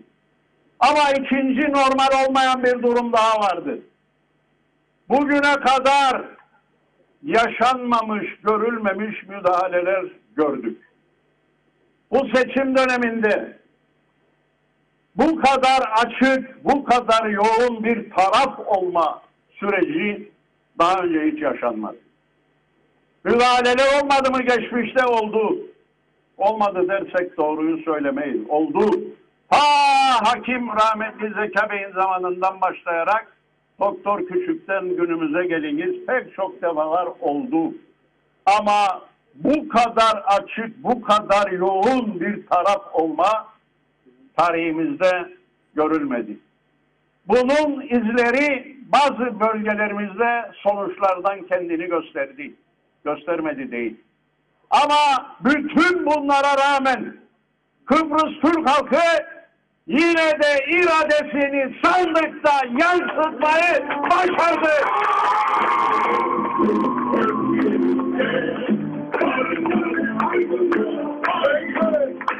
Kardeşlerim, ben şuna inandım, inanıyorum, inanmaya devam edeceğim. Kıbrıs Türk halkının gücünden daha büyük bir güç asla olamaz.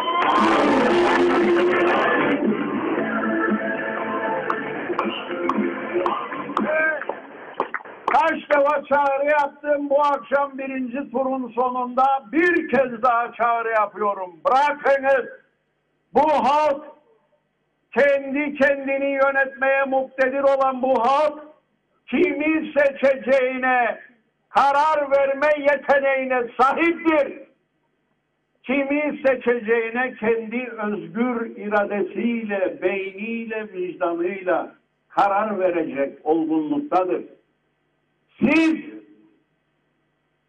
Sizin Cumhurbaşkanınız bu olacak deme hak ve yetkisine zaten sahip değilsiniz.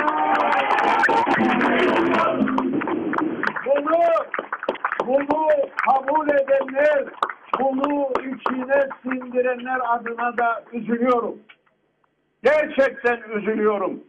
Çünkü eğer bu şekilde olmaz ama bu şekilde o göreve gelseniz siz kendiniz olamayacaksınız. Siz başka bir şey olacaksınız. Orada sizi oraya getirenlerin gölgesinden öte bir şey olamayacaksınız. Böyle bir cumhurbaşkanlığı zaten olmaz. Kıbrıs Türk halkının layığı zaten bu değil.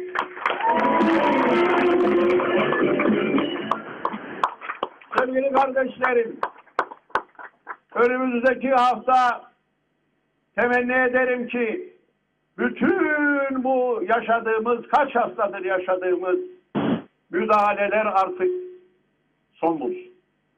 Ve Kıbrıs Türk halkı kendi özgür iradesiyle kendi geleceğini belirleme hak ve yetkisine sahip olduğunu bir kez daha göstersin. Orada çıkacak olan sonuç Kıbrıs Türk halkının geleceğine ışık tutsun. Ben şuna yürekten inanıyorum. Bu çağrımıza kulak verilir ya da verilmez. Verilmesini temenni ederim. Herkes için en iyisi bu. Ama verilir ya da verilmez. Verilmesini Kıbrıs temenni Türk ederim. halkı, Herkes... sizler ne yapacağınızı biliyorsunuz. Bütün daha önce farklı yerlere oy vermiş olan insanlarımız da en az sizler kadar vicdan sahibidirler. Ve bu vicdanlarıyla baş başa kaldıklarında ben eminim ikinci turda sizinle el ele gönül gönüle hareket edeceklerdir. Ve biz 18 Ekim akşamı burada hep beraber Kıbrıs Türk demokrasisinin zaferini kutlayacağız. Kıbrıs Türk demokrasisinin zaferini kutlayacağız. Bu düşüncelerle sevgili kardeşlerim, bütün bu haftalar boyunca verdiğiniz emeğe, döktüğünüz alın terine çok teşekkür ediyorum. Bu süreçte beni yalnız bırakmayan çeşitli siyasal partiler olmuştur. Onlara da ayrım gözetmeksizin teker teker hepsine teşekkür ediyorum. Bu süreçte alın teri döken, emek veren tüm arkadaşlarıma, kampanya ekibinin gençlerine, onun dışında çeşitli organlarda görev yapmış olan tüm değerli kardeşlerime, tek tek isimlerini sayamıyorum şimdi. Saymaya kalksam eksik bırakacağım. Ama çok değişik örgütlenme modelleri kuruldu. orada görev yapmış olan çok değerli kardeşlerim var. Hepsine teker teker teşekkür ediyorum. Eksik bıraktığım bir şey varsa da kusuruma bakmasınlar. Hep birlikte bu büyük mücadeleyi buraya kadar getirdik. Arkasını da getireceğiz. Sandıklarda gözlemci görevini yürüten yüzlerce kardeşimiz oldu bugün. Onlara da canı gönülden teşekkür ediyorum. Değerli kardeşlerim, el birliğiyle, gönül birliğiyle yola devam.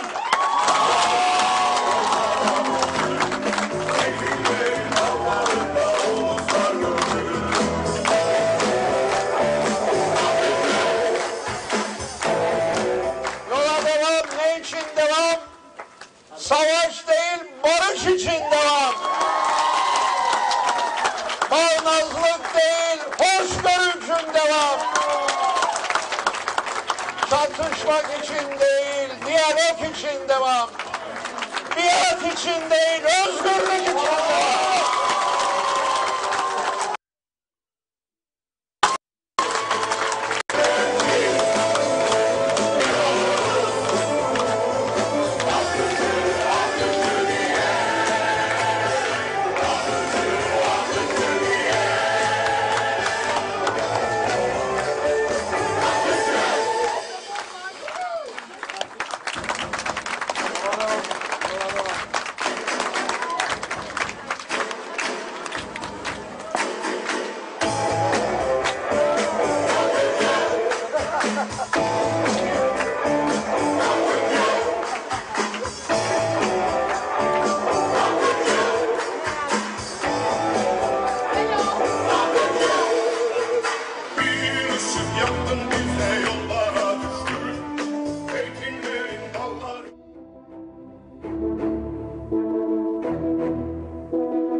Evet sevgili izleyenler, Başbakan Ersin Tatar'ın da açıklamaları var. Hemen o açıklamayı da getiriyoruz ekranlarınıza canlı olarak.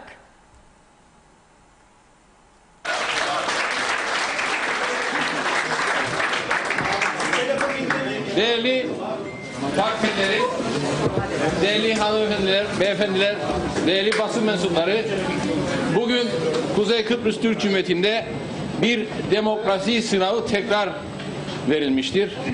Dünyanın gözü önünde sonuçlar şu anda açıklanmış vaziyette. Biz Ulusal Birlik Partisi, ben Ulusal Birlik Partisi'nin genel başkanı ve adayı olarak birinciyiz ve dolayısıyla tüm Ulusal Birlik Partileri ve halkımıza verdikleri destekten dolayı teşekkürlerimi ifade ediyorum.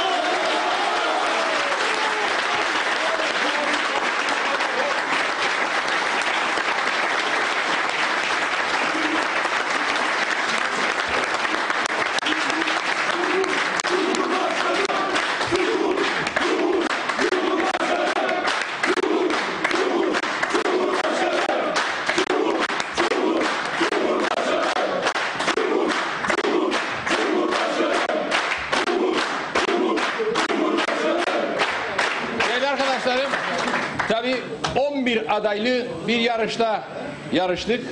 Bu şekilde bir demokrasi sınavı verilmiştir. Tüm katılan adaylara ben tekrar bu güzel sınavı hep birlikte verdiğimiz için teşekkürlerimi sunmak istiyorum.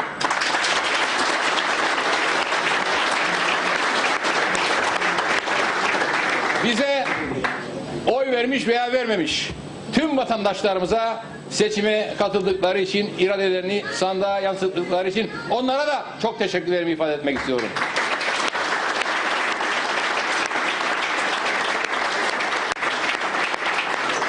Elbette bildiğiniz gibi dünyayı sarsan, dünyayı ve ekonomileri yıkan bir pandemi süreci içerisindeyiz. Mart ayından bu yana halkımız, biz ve kurum ve kuruluşlarımız pandemiyle uğraşmaktadır ve haliyle bu koronadan dolayı sandığa az katılım, %55 civarında, gerçekten bizi üzmüştür. Çünkü böyle önemli bir yarışta daha yüksek bir katılım bekliyorduk. Ama pandeminin endişesiyle belki bir kısım vatandaşımız sandığa gitmekten çekinmiştir. Ben inanıyorum ki bu hafta 18 Ekim'de ikinci turda daha fazla vatandaşımız sandığa gidip iradesini sandıkta yansıtacaktır. Dolayısıyla bu çağrıyı da şu anda bu ekranlar aracılığıyla tüm vatandaşlarıma iletmek istiyorum. Dolayısıyla değerli arkadaşlar, bu önemli yarışta %33'e yakın bir oy oranı ile Ulusal Birlik Partisi bir zafer elde etmiştir.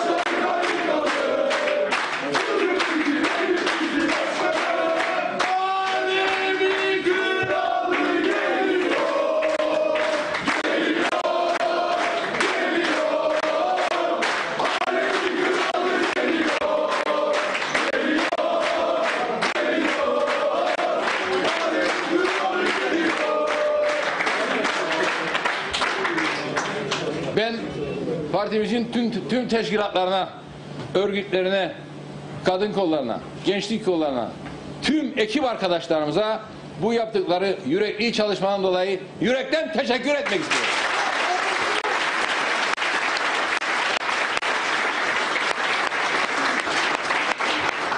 Ulusal Birlik Partisi olarak bizler Kuzey Kıbrıs Türk Cumhuriyeti'nin kurucu partisi.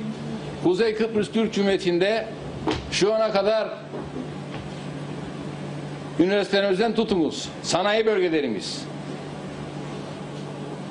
tarımsal faaliyetlerimiz, Türkiye'den getirilen büyük su projesi, her türlü altyapı ve son olarak da birkaç gün önce tamamlanmış olan Türkiye Cumhuriyeti'nin katkı ve yardımlarıyla pandemi hastanemiz ve daha nice yatırımlarla Kuzey Kıbrıs Türk Cumhuriyeti'ni bu aşamaya getirmiş. Bundan sonra da buna liderlik ederek önümüzdeki süreçte refahın artırılması için ve Kıbrıs'ta Kıbrıs Türk halkının onurlu bir şekilde yeni gelecekte yürüyüşünü hızlandırabilmek için bu yarışın içerisindeyiz. Bu mücadelenin içerisindeyiz ve mutlaka halkımız bu söylediklerimize kanaat getirip bizleri saraya götürecektir diye buradan paylaşmak istiyorum.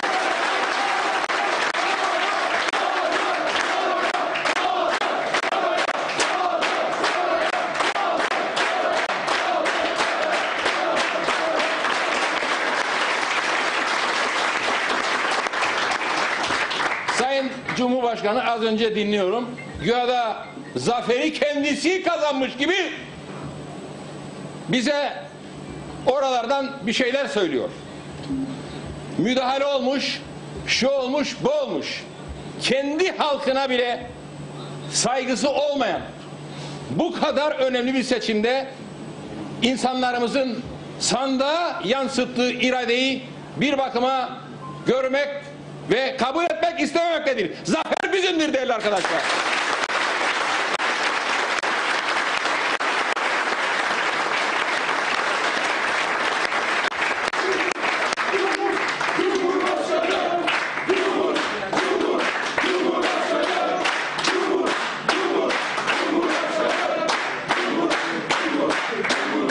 Ben sizlerin içinden, halkımız içinden merdivenleri basamak basamak burada kadar çıkan, Türkiye Cumhuriyeti ile ilişkiler geliştirebilen, dünyaya Kıbrıs Türk halkının hak ve çıkarlarını her koşulda anlatabilen ve dolayısıyla sizlerin temsilcisi olarak o saraya gideceğim. Dolayısıyla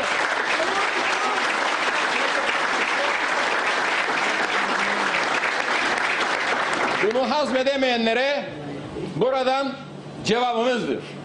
Kıbrıs Türk halkının iradesine saygılı olunuz.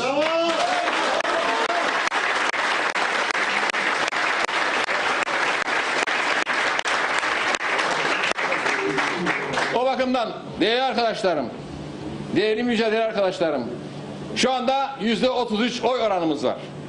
Yani 11 adaylı bir seçimde %33 oy oranı ile biz birinciyiz. Dolayısıyla herhalde bu kadar tecrübe, bu kadar çalışma, bu kadar yürekli insan bir hafta daha örgütlerimizi toparlayıp ülke genelinde yapacağımız çalışmalarla, sandık çalışmalarıyla hangi vatandaşlarımız, hangi partilerimiz ne sebeple sandığa gitmemiştir, bütün bunların çalışmasını yapmak suretiyle ve diğer partilerle de istişare etmek ve onların da değerli katkılarını almak suretiyle inanıyorum ki 18 Ekim'de gerçek zafer bizden olacaktır.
İskele'ye, buradan Gazi Mausa'ya, buradan Lefkoşa'ya, buradan Girne'ye, buradan Güzelurt'a, buradan Lefke'ye çok teşekkürlerimi ifade etmek istiyorum.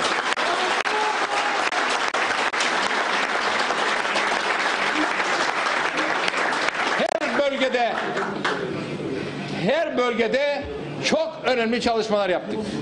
Farklı sonuçlar olabilir. Bunları değerlendireceğiz. Ama gerçekten her bölgede teşkilatlarımız, örgütlerimiz, gençlerimiz, kadınlarımız fevkalade güzel toplantılar, fevkalade güzel vatandaşla diyalog ve netice itibariyle aldığımız netice. Dolayısıyla değerli partilerim, değerli dava arkadaşlarım, bu hafta iyi çalışmamız lazım. Bu hafta artık uyku yok diyorum. Bu hafta zafere ulaşmak için halkımızla diyalog, dediğim gibi sandığa gitmeyenleri tespit edip sandığa götürmek ve ona göre zaferi ilan etmek ve buradan bütün dünyaya Kuzey Kıbrıs Türk Cumhuriyeti'nin demokrasisinin nasıl en iyi şekilde çalıştığını, sandık neticelerine saygılı olduğumuzu, saygılı olacağımızı ve bir cumhurbaşkanı olarak benim bütün halkı kucaklayacağımı, kucaklayabileceğimi ifade etmek istiyorum.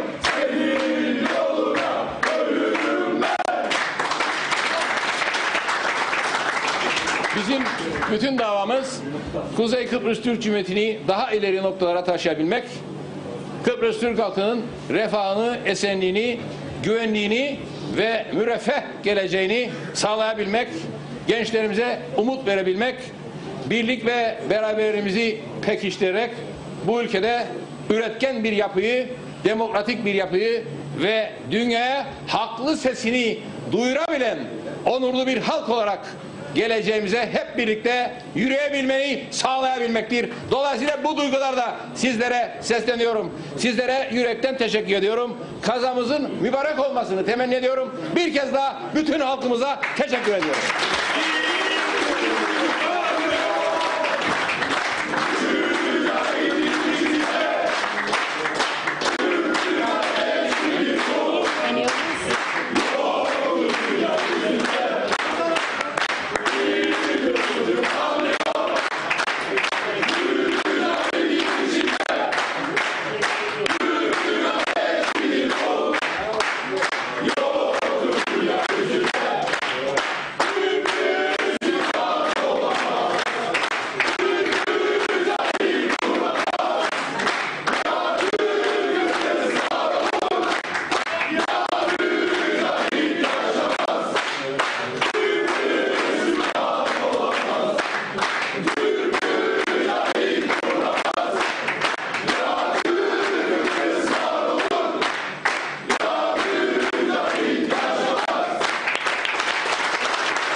değerli izleyenlerimiz, ikinci tura kalan iki Cumhurbaşkanı adayımızın açıklamalarını izledik ard arda. Tam sonuçlar, sandıklar tam sayıldıktan sonra ikisi de açıklama yaptı. Evet, Sayın Akıncı yola devam dedi. Diğer taraftan Sayın Tatar da zafer bizimdir diyor. Yol haritasını da paylaştı. Sandığa gitmeyenleri hedef gösterdi. Onlarla ilgili çalışmaların olacağını söyledi ama tam detaylı değerlendirmeyi Sayın Akar'dan alacağız. Evet, önce sizin yorumlarınızı mı alalım yoksa biraz mesajlarda okuyayım mı bu arada? Konuşacaklarımız var, çok acil. Az sonra bu Derinya'daki gösterilerin devam ettiği haberleri geliyor. O gösterilerle ilgili görüntülerimiz de ekrana gelecek ama bu arada Serdar Denktaş'tan da kısa bir açıklama geldi. Onu okumak istiyorum. Bir seçimi daha geride bıraktık diyor Serdar Bey. Aldığım oydan elbette memnun değilim. Memnun olamaz tabii. Çünkü başında demişti ki ikinci turda yarışacak aday kim olacak diye onu merak ederdi birisi kiminle. Ancak üzerinde durmamız gereken ve benim de önümüzdeki günlerde üzerinde kafa yoracağım konu diyor. Ülkemiz insanının yarısının sandığa gitmediği gerçeğidir. %45 kadar gitmemiştir, evet. Doğrudur. Kimin ne kadar oy aldığından çok daha önemli olan şey bu ülkenin iradesinin gittikçe erozyona uğramasıdır. Ben öncelikle ekibime ve mesajlarımın kitlelere ulaşmasını sağlayan basın mensuplarına teşekkür ederim. Elbette önümüzdeki 1-2 gün içinde çok kapsamlı bir değerlendirme yapıp seçim sonuçlarıyla ilgili fikirlerimi halkımla paylaşacağım diyor. Hoşça kalın şimdilik. Şimdilik hoşça kalın. Serdar Bey'den dikkat edilirse siyasetten çekilme falan öyle bir tavır yok şu anda. Evet. Ama Arıklı Bey diyor ki, Erhan Arıklı, Yeniden Doğuş Partisi Genel Başkanı, istifam da dahil görüşülecek diyor yarın Merkez Yürütme Kurulu'nda. Yarın partisinin Merkez Yürütme Kurulu'nun kararını bekliyorum. Büyük bir ihtimalle yürütme kuruluna diyecekler, olmaz başkan gidemezsin bizi bırakma, vatan bizim, millet bizim, Derinya'da yürüyorlar diyebilirler. O da bırakmayı bilir, bilemem. Bıraksın da demiyorum. İyi bir insandır, çalışkandır.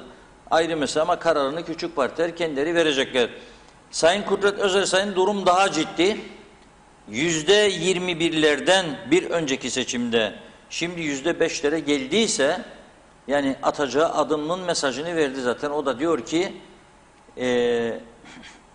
bu konuda siyasi geleceğiyle ilgili kararını da vereceğim diyor önümüzdeki günlerde. Bu çok önemli bir mesajdır. Bir de bugün çok merak edilen bir konu vardı. UBP çevreleri son bir haftadır Sayın Hüseyin Özyurgun'un eski genel başkanının seçime bir gün kala veya 2 gün kala Kıbrıs'a geleceğini ve Ersin Bey'in kampanyasına veyahut da seçimde başarısını artırmasına destek olacağı yönünde mesajlar vardı. Sayın Hüseyin Özyurgun'un gelmediğini gösteren en somut delil nedir bilir misiniz? Bugün eşi İnci Pars Özgürgün'ün paylaştığı fotoğraftır. O fotoğrafı arkadaşlarımız ekrana getirsin. Sezgin Bey'e söylemiştim. Şöyle diyor İnci Hanım, çok şükür diyor, Dünya Kız Çocukları Günü bu gülüşlerin bildiğimiz ötesi yok diyor. Evet. Ve o orada Hüseyin Bey de görünüyor. Bir fotoğraf. İstanbul'dan olduğunu tahmin ediyorum. Güzel bir parktan salıncak var. Hüseyin Bey eşiyle ve kızıyla birlikte. Evet, ekrana geldi fotoğraf. Bu yani ben İstanbul'dayım diyor. Dünya Kız Çocukları Günü'nde kızı gülüyor, eşi gülüyor, kendisi gülümsüyor. Evet. Belki de bizim buradaki halimize de gülüyor oradan. Siz dövünün orada diyor. Ben de burada ailemle mutluyum mesajını veriyordur büyük bir ihtimalle. Öyle bir sonuç çıkarılabilir bundan. Ersin Bey'i dinledik, Sayın Akıncı'yı da dinledik. Sayın Akıncı yine müdahalelere yönelik sözler söyledi, öyle mesajlar verdi. Belli ki bu son bir hafta gene bu stratejiyi yürütecek. Ersin Bey ise Mücahitler marşıyla yani milliyetçi nutuklarla halka seslendiği, öyle orada toplananların bir kıvılcım parlıyor diyor ve onu okudular. Göreceğiz, bu hafta çok çetin bir hafta olacak ama biz burada seçimlerle uğraşırken açtık da Maraşı'ya, bu Derinli'ye yürüyüş gerçekten çok anlamlıdır. Bu gece tam da seçimlerin gecesinde, önümüzdeki günlerde Kıbrıs Rumların oralarda eylemlerini artırması hiç de sürpriz olmayacak. O görüntüler hazırsa arkadaşlar izleyelim. Bütün izleyicilerimiz de görsün.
Gitti mi böyle? Nereden? Galiba gönderinde konuşalım. Abi biz gönderdik. Görüntüler geliyordu.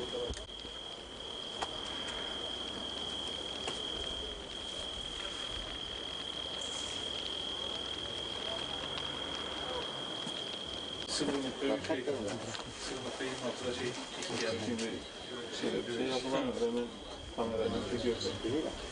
Nasıl olsa 5 sene sonra yani 1, 2, 3, 4 kişi var biri telefondan. Komutanım. Kapıda gene bir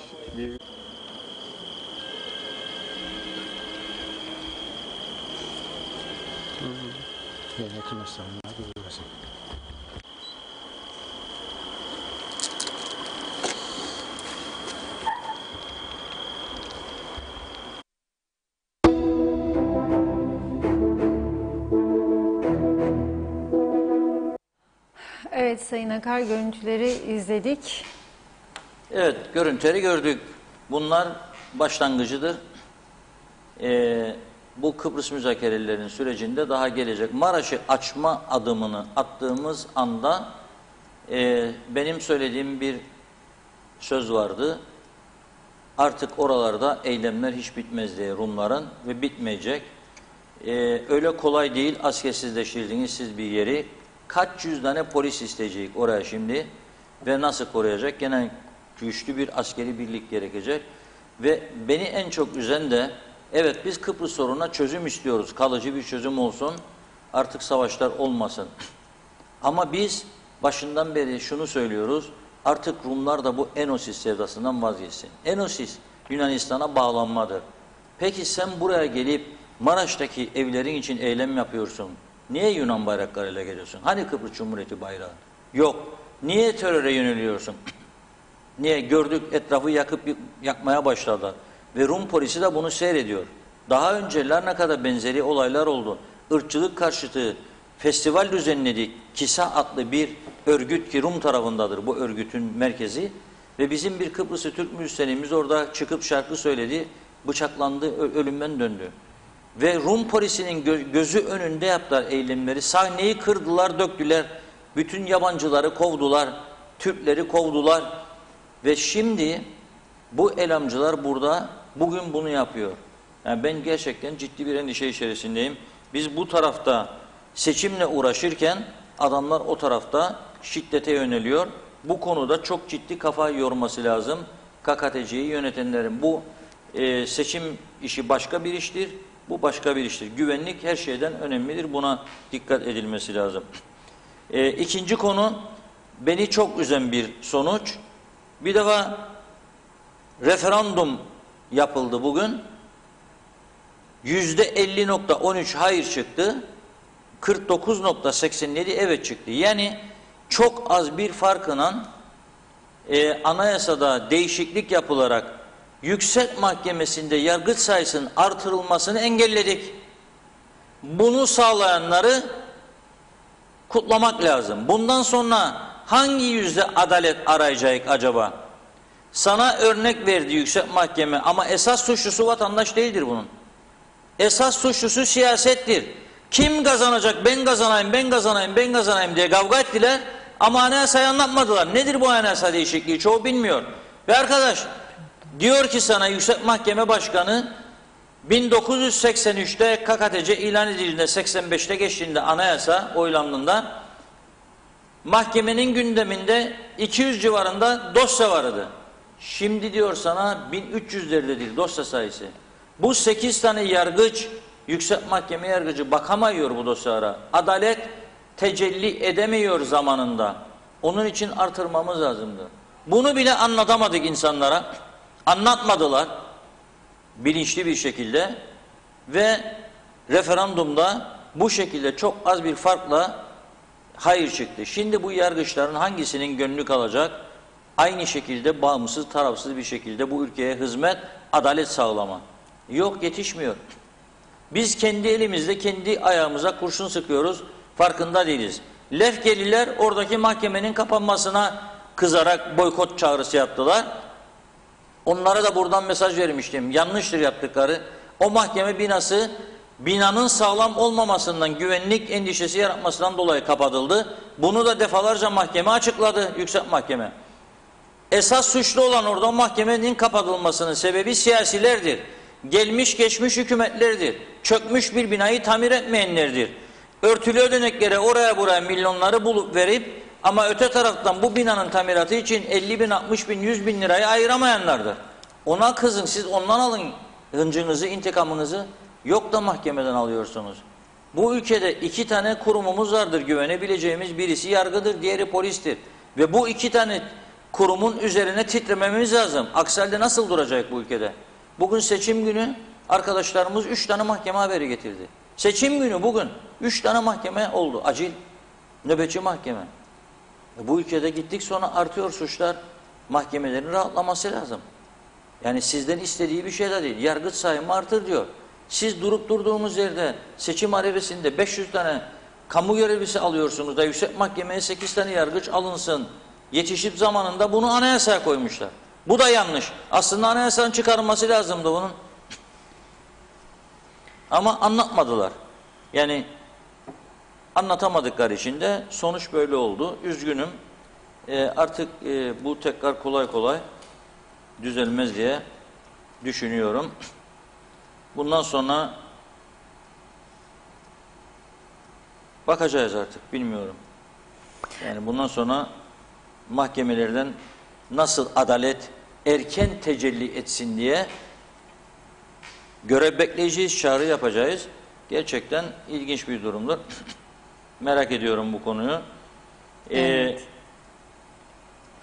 Evet, mesajlar... Yarın konuşacağız tabii. Tabii. Mesajları okursun. Yarın bu hafta devam edeceğiz. Ama şimdiden de Yani bir kez daha ciddi bir şekilde uyarmak istiyorum. Bakınız, sınırlarımızda olaylar başladı. Daha çok olaylar olacak. Toplumun bölünmeye, parçalanmaya tahammülü yoktur. Cumhurbaşkanlığı seçiminin ikinci turu var. Bir taraftan önümüzde bu hafta, öte taraftan hükümet krizi var. Öte taraftan pandemi var. Vakalar devam ediyor. Öte taraftan ekonomik durumumuz var. Ekonomi durmuştur. Çark dönmüyor. Yani o yüzden şu anda artık gerilime ihtiyacımız yok. Yargıyı da kutluyorum. Bakın, bugün çıkan sonuç aslında yargıyı ödüllendirme sonucu olmalıydı. Çünkü Yüksek Mahkeme ve yargıçlar, seçim kurulu gerçekten müthiş bir iş çıkardı. Çok hızlı bir şekilde sonuçları bizlere verdi, sağlıklı bir şekilde. Onlara teşekkür etmemiz lazım. Sandık görevlileri çok iyi çalıştı. Ben de gittim, oyumu kullandım. Hijyen malzemeler vardı. Verdiler. Yol gösterdiler. Nasıl oy kullanacağını anlattılar. Maske zorunluluğunu aradılar. Gayet güzel. Onlara da teşekkür etmek lazım. Ve halkımıza teşekkür etmek lazım. Çok olgun bir şekilde, seviyeli bir şekilde sandığa gidip oyunu kullanmıştır. Ama buradan çıkan sonuç şudur. Evet, ikinci tura Sayın Tatar ile Sayın Akıncı kaldı ama burada bir boykot vardır. %45 civarında halkın boykotu vardır. Kıbrıs Türk halkı seçimlere alışkın halktır. Sandığa ilgi gösteren bir halktır. Ama bu seçim bize bir mesaj vermiştir. Benim derdim seçim değil, geçimdir. Gelecektir. Bu mesajı almak lazım. Oturup iyice bir değerlendirmeleri lazım partilerin. Meclis belki oturup bir geçici bir seçim hükümeti kurup 6 ay sonra, 1 yıl sonra da olabilir bu iş. Seçime vadeyi uzatarak götürmelidir halkı.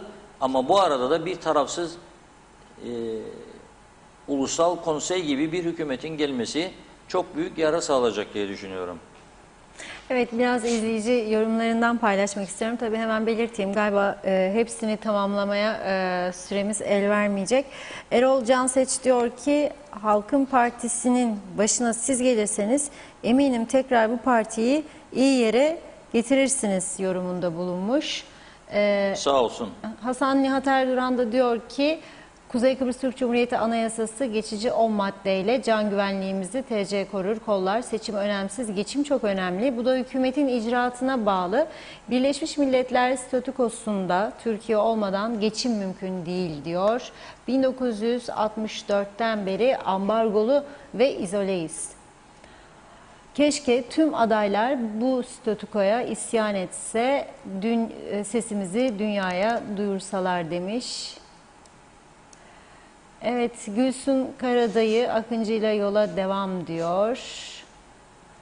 Mehmet Kemal, yurt dışında yaşayan Kıbrıslılar oy kullanmaya ne zaman başlayacak? O zaman demokrasi Kıbrıs'a gelecek Reşat Bey, Türkiye dışında olanlar diyor. Evet, Alican, birinci tur gitmedim, ikinci turu bekliyordum diyor. Seçime katılmamış. Ahmet Hacılaroğlu, Türkiye olmasa şimdiye kadar Rumlar Türkleri yok ederdi ya da asimile etmişlerdi. Bulgaristan Türkleri gibi Rumların çırakları olacaktınız. Bir de kalkmış Rumlara biraz toprak verebiliriz demeye diyor. Osman Derviş, Londra'dan selamlar. Seçimler halkımıza hayırlı olsun. Birikimli, düzgün ve dürüst, güzel insanlara, politikacılara ihtiyacımız vardır. CTP Tufan Erhürman, görevine devam ederse birikimiyle yürüyen kütüphane demiş. Alican yorum yapmış, UBP para dağıtmış, doğru mu diye soruyor. Evet. Buraya yollamadı. Yani bilmiyorum, bize gelmedi. Demek ki bizim ihtiyacımız yok diye düşündü herhalde. Buraya gelmedi, görmedim. Gelmedi. Evet. Selim Akgüz, bana öyle geliyor ki Mustafa Akıncı seçilirsem uyumsuz çalışmaya devam edeceğim diyor demiş. Allah Kıbrıs'ın yardımcısı olsun demiş. Abdülkalam welcome diyor. Ali Seven, ne pandemisi, işsizlik, parasızlık demiş. Evet. Hasan Nihat Erduran, Birleşmiş Milletler Statükosu ambargolu açık bütçeyle icraat, hayalet olmak zor zanaat diyor. Osman Derviş, seçimlerde Kıbrıs demokrasisi kazanmıştır. Yüksek Seçim Kurulu'nu ve kutlar umutla ve demiş, yarım kalmış mesajı. Evet.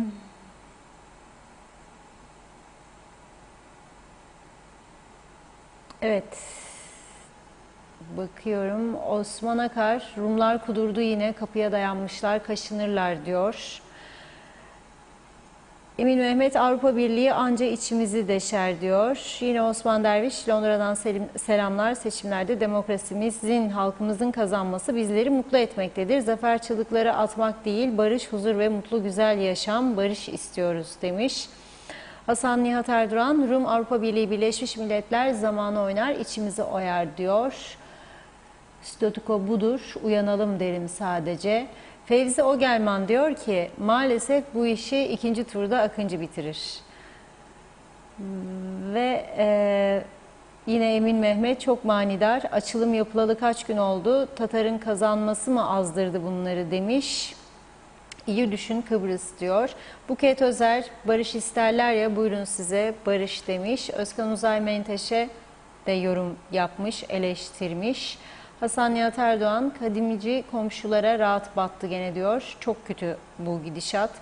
Saidoğlu, çok üzgünüm demiş. Buket Özer, yok bayrak indirmeler, yok baskın yapıp yakmalar, dökmeler nedir diye soruyor.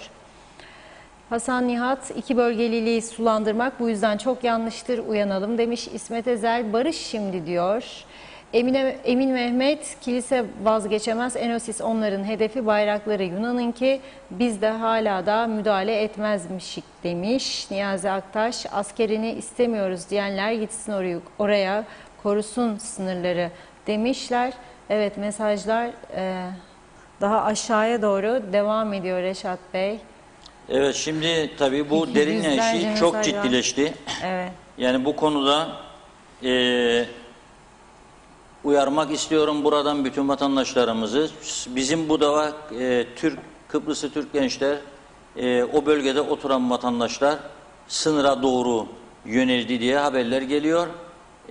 Aman onların tahriklerine gelmeyelim. Gidip orada olayları büyütmeyelim, polisimize, askerimize zorluk çıkarmayalım. Çünkü onlar bağıracak, geri dönecek. Ama bunu da görelim yani, bunu da görelim. Oraya bana bu gece Kıbrıs'ı bütünleştirmek istediğini söyleyen insanlara Yunan bayraklarıyla gelip mesaj vermek çok tehlikeli bir davranıştır.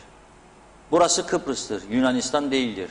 Sen hala da aynı şekilde bayraklarla bana oraya gelip ateşler yakıyorsan senin iyi niyetinden kuşku ederim ben. Kuşkulanırım. Bu doğru bir şey değil. Ve oradaki güvenlik güçlerimize de sabırlar diliyoruz. Sakin olmalarını tavsiye ediyoruz. Zaten belli, çok sakin bir şekilde önlemlerini aldılar. Ve Cumhurbaşkanımızın da mümkün olan en kısa sürede, gerekirse bu geceden Rum liderini arayıp uyarmasını bekliyoruz. Birleşmiş Milletler'in Kıbrıs'taki temsilcisini arayıp uyarmasını gerekiyor. Bu ciddi bir olaydır. Yani bunu bugün 100'de başlarlar, yarın 200-300'de çıkarsa bu iş, oradaki gerilim farklı noktalara da gidebilir, götürebilir bizi. Bakalım bu arkadaşlar getirsin, bir görelim bir daha bu Derinliği.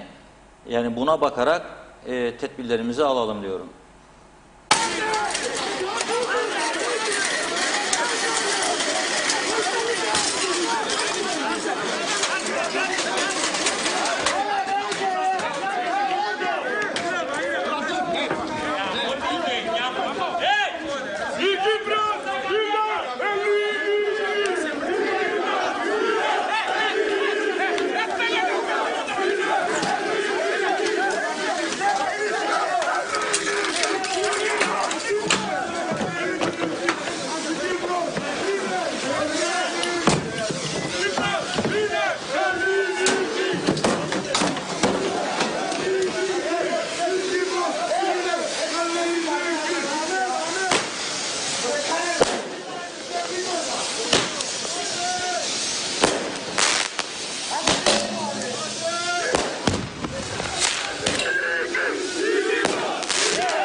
Haydi abi.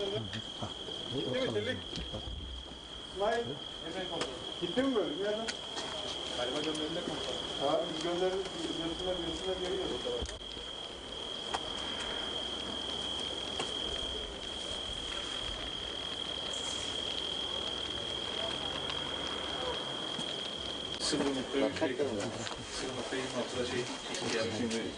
Şey yapılamıyor. Hemen kameradan çekiyorsun.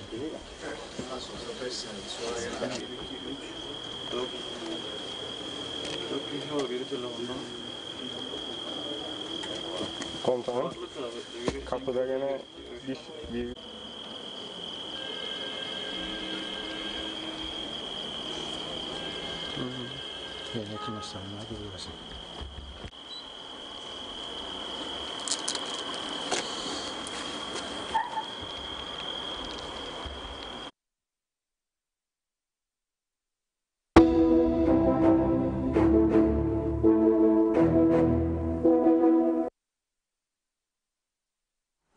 Evet, görüntüleri tekrar getirdik ekranlarınıza.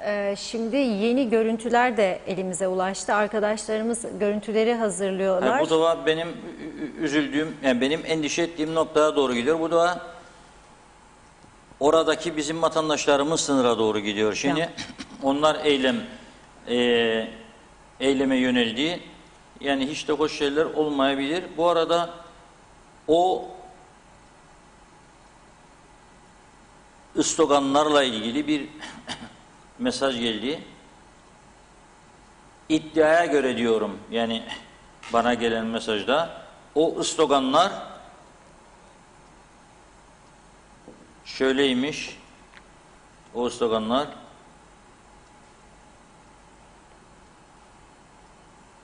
Zido Enosis,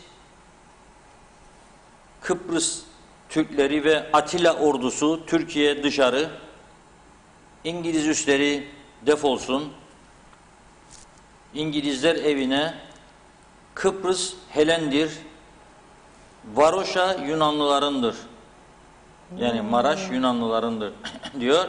Kıbrıs'ı Türkleri ve Atilla ordusu Türkiye dışarı, İngiliz üsleri defolsun, Kıbrıs Helendir, Varoşa Yunanlılarındır diyor.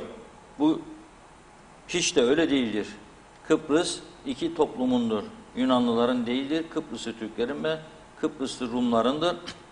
Kıbrıs'ın da üç tane garantörü vardır. Biri İngiliz'dir, iki üssü vardır. Diğeri Türkiye'dir, diğeri Yunanistan'dır. Biz bunu inkar etmiyoruz. Hiçbir zamanda Kıbrıs Türktür tümüyle demedik biz. Eskiden 50'li yıllarda böyle bir slogan varmış. Kıbrıs Türktür, Türk kalacaktır. O ayrı. Şu anda zaten öyle bir iddiamız olsaydı 2004'te evet demezdik anlam planına. Demedik. Yani böyle bir şey olmadı. Demedik bunu. Bunu gördüğü zaman insan şimdi şu anda ne söyler? Ne söyler Tabii. Bunu gördüğü zaman? İyi ki Türkiye vardır, bizim güvenliğimizi koruyor. Ben bunu her zaman söyledim, gene söylüyorum. İyi ki Türkiye vardır, iyi ki can ve mal güvenliğimizi Türkiye koruyordur. Yoksa ne olurduk bir de onu düşünelim. O açıdan önemli bir olaydır bu. Bunu vurgulamak istedim. Görüntüler hazır olur olmaz son durumu Derinya'dan verelim. Ama tekrar buradan çağrı yapmak istiyorum bizim vatandaşlarımıza. Biz sağduyumuzu koruyalım, gerginlik yapmayalım, gerek yoktur buna. Bu iki toplumun bir çatışma noktasına götürmesin. Buna ihtiyacımız yoktur. Ama Evet. Rumların bu yaptıklarını da böyle izleyici olarak seyredip de ondan sonra sessiz de kalmayalım. Gerekli tepkimizi de bu geceden ortaya koyalım. Evet, görüntülerimiz hazırmış. Hemen getirelim ekranlarımıza.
Evet, görüntülerde gördük. Gördüğümüz kadarıyla şimdilik şu an için İstiklal Marşımız okundu. Sakin bir çerçevede, onlar gibi böyle işte ateşler vesaire o tarzda değiller. İnşallah da böyle devam eder. Çünkü gönül istemez yani böyle bir tatsızlık olsun, hepimizi sıkıntıya sokan. Evet, bakacağız, gelişmeleri takip edeceğiz. Evet, yavaş yavaş programın sonlarına yaklaşıyoruz Sayın Akar. Son görüntülerle ilgili de yorumlarınızı alalım. Programın artık kapatma noktasına geldik. Saat 23. Bugün 17.30 gibi seçim programımız 17.30 gibi başladı. Ama gün içerisinde de hem sandık başında adayların açıklamaları ekranlara geldi, devamlı verdik, yansıttık. Bu arada evinde oturan vatandaşlarımıza çok güzel değişik programlar sunduk. Sağlık programları, yemek programları, sanatçılar, şarkılar, film, tam boyda film, farklı bir yayıncılık anlayışıyla insanlarımızı sürekli germek de doğru bir şey değildir. Ara ara saat başı haberlerimizi de yansıtarak güzel bir seçim günü geçirdik. Hayırlı uğurlu olsun. Bu seçim sonucundan çıkan sonuç halkın yarısı diyebileceğimiz oranda bir kısmın seçimleri boykot etmesi sonucudur. Bu sonuçta tabii sonuca böyle olmasında birçok etken vardır. Ama en büyük etkenin yaşamakta olduğumuz ekonomik durum bir, iki de siyasete olan güvenin giderek azalmasıdır. Siyasete olan güven azaldıkça sandığa katılım da azalacaktır. Ama ne yazık ki bizim Cumhurbaşkanlığı seçimimiz hemen hemen son 4-5 aydır çok ciddi bir şekilde gündemde. İştahatlar buna göre yönlendirildi büyük çapta. Ekonominin batması önemsenmedi. Seçim ön plana çıktı. Bitmedi. Şimdi bir hafta daha var önümüzde. O bitecek. Bu defa hükümet krizi var gündemde. Düşmüş hükümet göreve devam edemeyecek. Hele Kudret Bey'in aldığı bu oylardan sonra daha ciddi bir tavır koyacak HDP diye inanıyorum. Başka bir koalisyonlara da girmesine hiçbir ihtimal vermiyorum. Zaten bu anda bu yaşadığımız ekonomik kriz içerisinde ciddi bir hükümet formülü ortaya çıkmaz diye düşünüyorum. Belki bir yeni erken genel seçim gündeme gelecek. O erken genel seçim yeniden para demektir, zaman demektir. Halkın kutuplaşması demektir.